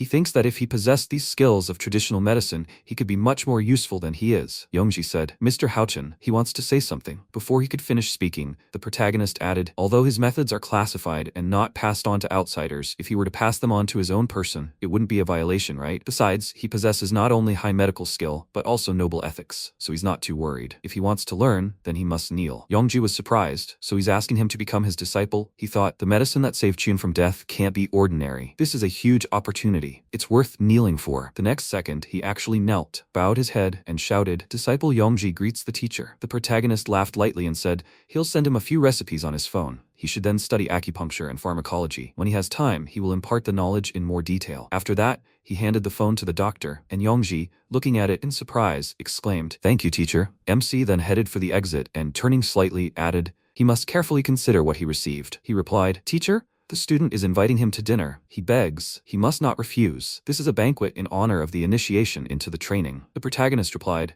They should abandon these worldly ceremonies. He will simply say goodbye and leave. Yongji bowed and said, In that case, he will not see him off. He will continue to study diligently. MC replied, Yeah, he must try hard. He is counting on him. After that, he left the office and, looking at the phone, said, I finally realized how hard it is to be a mentor. Teaching students is a real hassle. Because he was delayed so much, he needs to get back to training immediately. He will text Ting Ting and tell her. Sometime later, the protagonist was sleeping in his bed. His phone rang, its ringtone insistently demanding that he answer. The protagonist picked it up and sleepily asked, Hello, who is this? Yao Yao screamed indignantly. Is he dead? Did he just pick up? He looked at the phone screen and said, Yao Yao? She screamed. He's been absent for 2 days without a good reason. He must come to work quickly. The MC replied, Yes, yes, he's already getting ready. After a while, Lu Yining screamed indignantly. Why should she work for him? If he doesn't want to work, he should just say so. They'll get rid of him quickly. Doesn't he know how many people want his job? He smiled awkwardly and scratched the back of his head. Something urgent had come up at home and he hadn't had time to ask for time off. Yining was indignant. Who doesn't have problems at home? If that's the way things are, everyone can skip work. She'll cut their salary in half this month. Next time, he'll deduct everything. He said, Assistant Yining, she's too strict. Yao Yao then approached them, called Yining over, and remarked, She's a middle manager. She should act prudently and not go to extremes. Cutting off half his salary right away? Is that really the company's policy? Yining apologized and said she realized her mistake. Then Yao Yao looked at the protagonist and said, Hao Tian, they haven't seen each other for so many years. She'd already forgotten the last time she saw him. She believes he had important business at home. Everyone makes mistakes, right? He exclaimed. Miss Yao Yao, she's super. Thank you. Yao Yao thought, but he's great. She deserved to treat him. And then she added, her attitude is right. She deserved to believe in him. So they'll do this. Deduct a whole month's salary. Next time, he'll be fired immediately. Hao Tian was surprised. Huh? Ms. Yao Yao, is she joking? She told him not to worry. If he started working more for the company, such problems would no longer occur. He shouted, Ms. Yao Yao, she shouldn't worry. He may not have any other strengths, but he can work quickly. He can endure difficulties. Yao Yao laughed to herself and thought, he's taken the bait. Hao Tian, he said it himself. Then she said, then he can help Assistant Yining with the translation of documents. He was surprised again. Huh? A few hours later, the protagonist stretched his arms, sighed loudly and said, time's up. Finally home. But the next second, Yining put a huge stack of papers on his desk. He said, come on, Assistant Yining. Does she seriously want him to translate? He doesn't know how. She replied, if he can't, he'll learn. There's a computer over there. He should use a translation program. He said, what a hassle. This is hindering his cultivation. Okay, he better play a little first. He needs to relax. He opened a computer game, then looked at his assistant's desk and thought, oh, she has so many documents piled up, a real mountain. Then he sighed loudly, leaning his elbows on his fist, and said, but he has a kind heart. He will help her, just like a living Buddha. 2 hours later, MC asked, Assistant Yining, when can they leave work? She replied, he can go first. She still has 3 hours of work. After that, the protagonist took a flash drive and said, he translated all the documents. She should take a look. Yining thought in surprise. Translated? Is he kidding? Then she inserted the flash drive into the USB port and thought, oh well, she will take a look. Although, it's probably some kind of nonsense. The next second, her eyes widened in surprise, and she asked, this, she thought. Not only is the translation accurate, but the style is also polished. Then the protagonist walked past her and asked, Assistant Yining, was it she who translated? There seemed to be a few grammatical errors. She looked at him and asked, does he also understand German? He smiled and noted that it was not so. He just talked to a couple of German guys before. He knows how they speak. Yining thought in surprise. Talked? This guy's crazy. Then she asked, Hao Tian, isn't he by any chance a spy from another company? Maybe he's here on some kind of mission?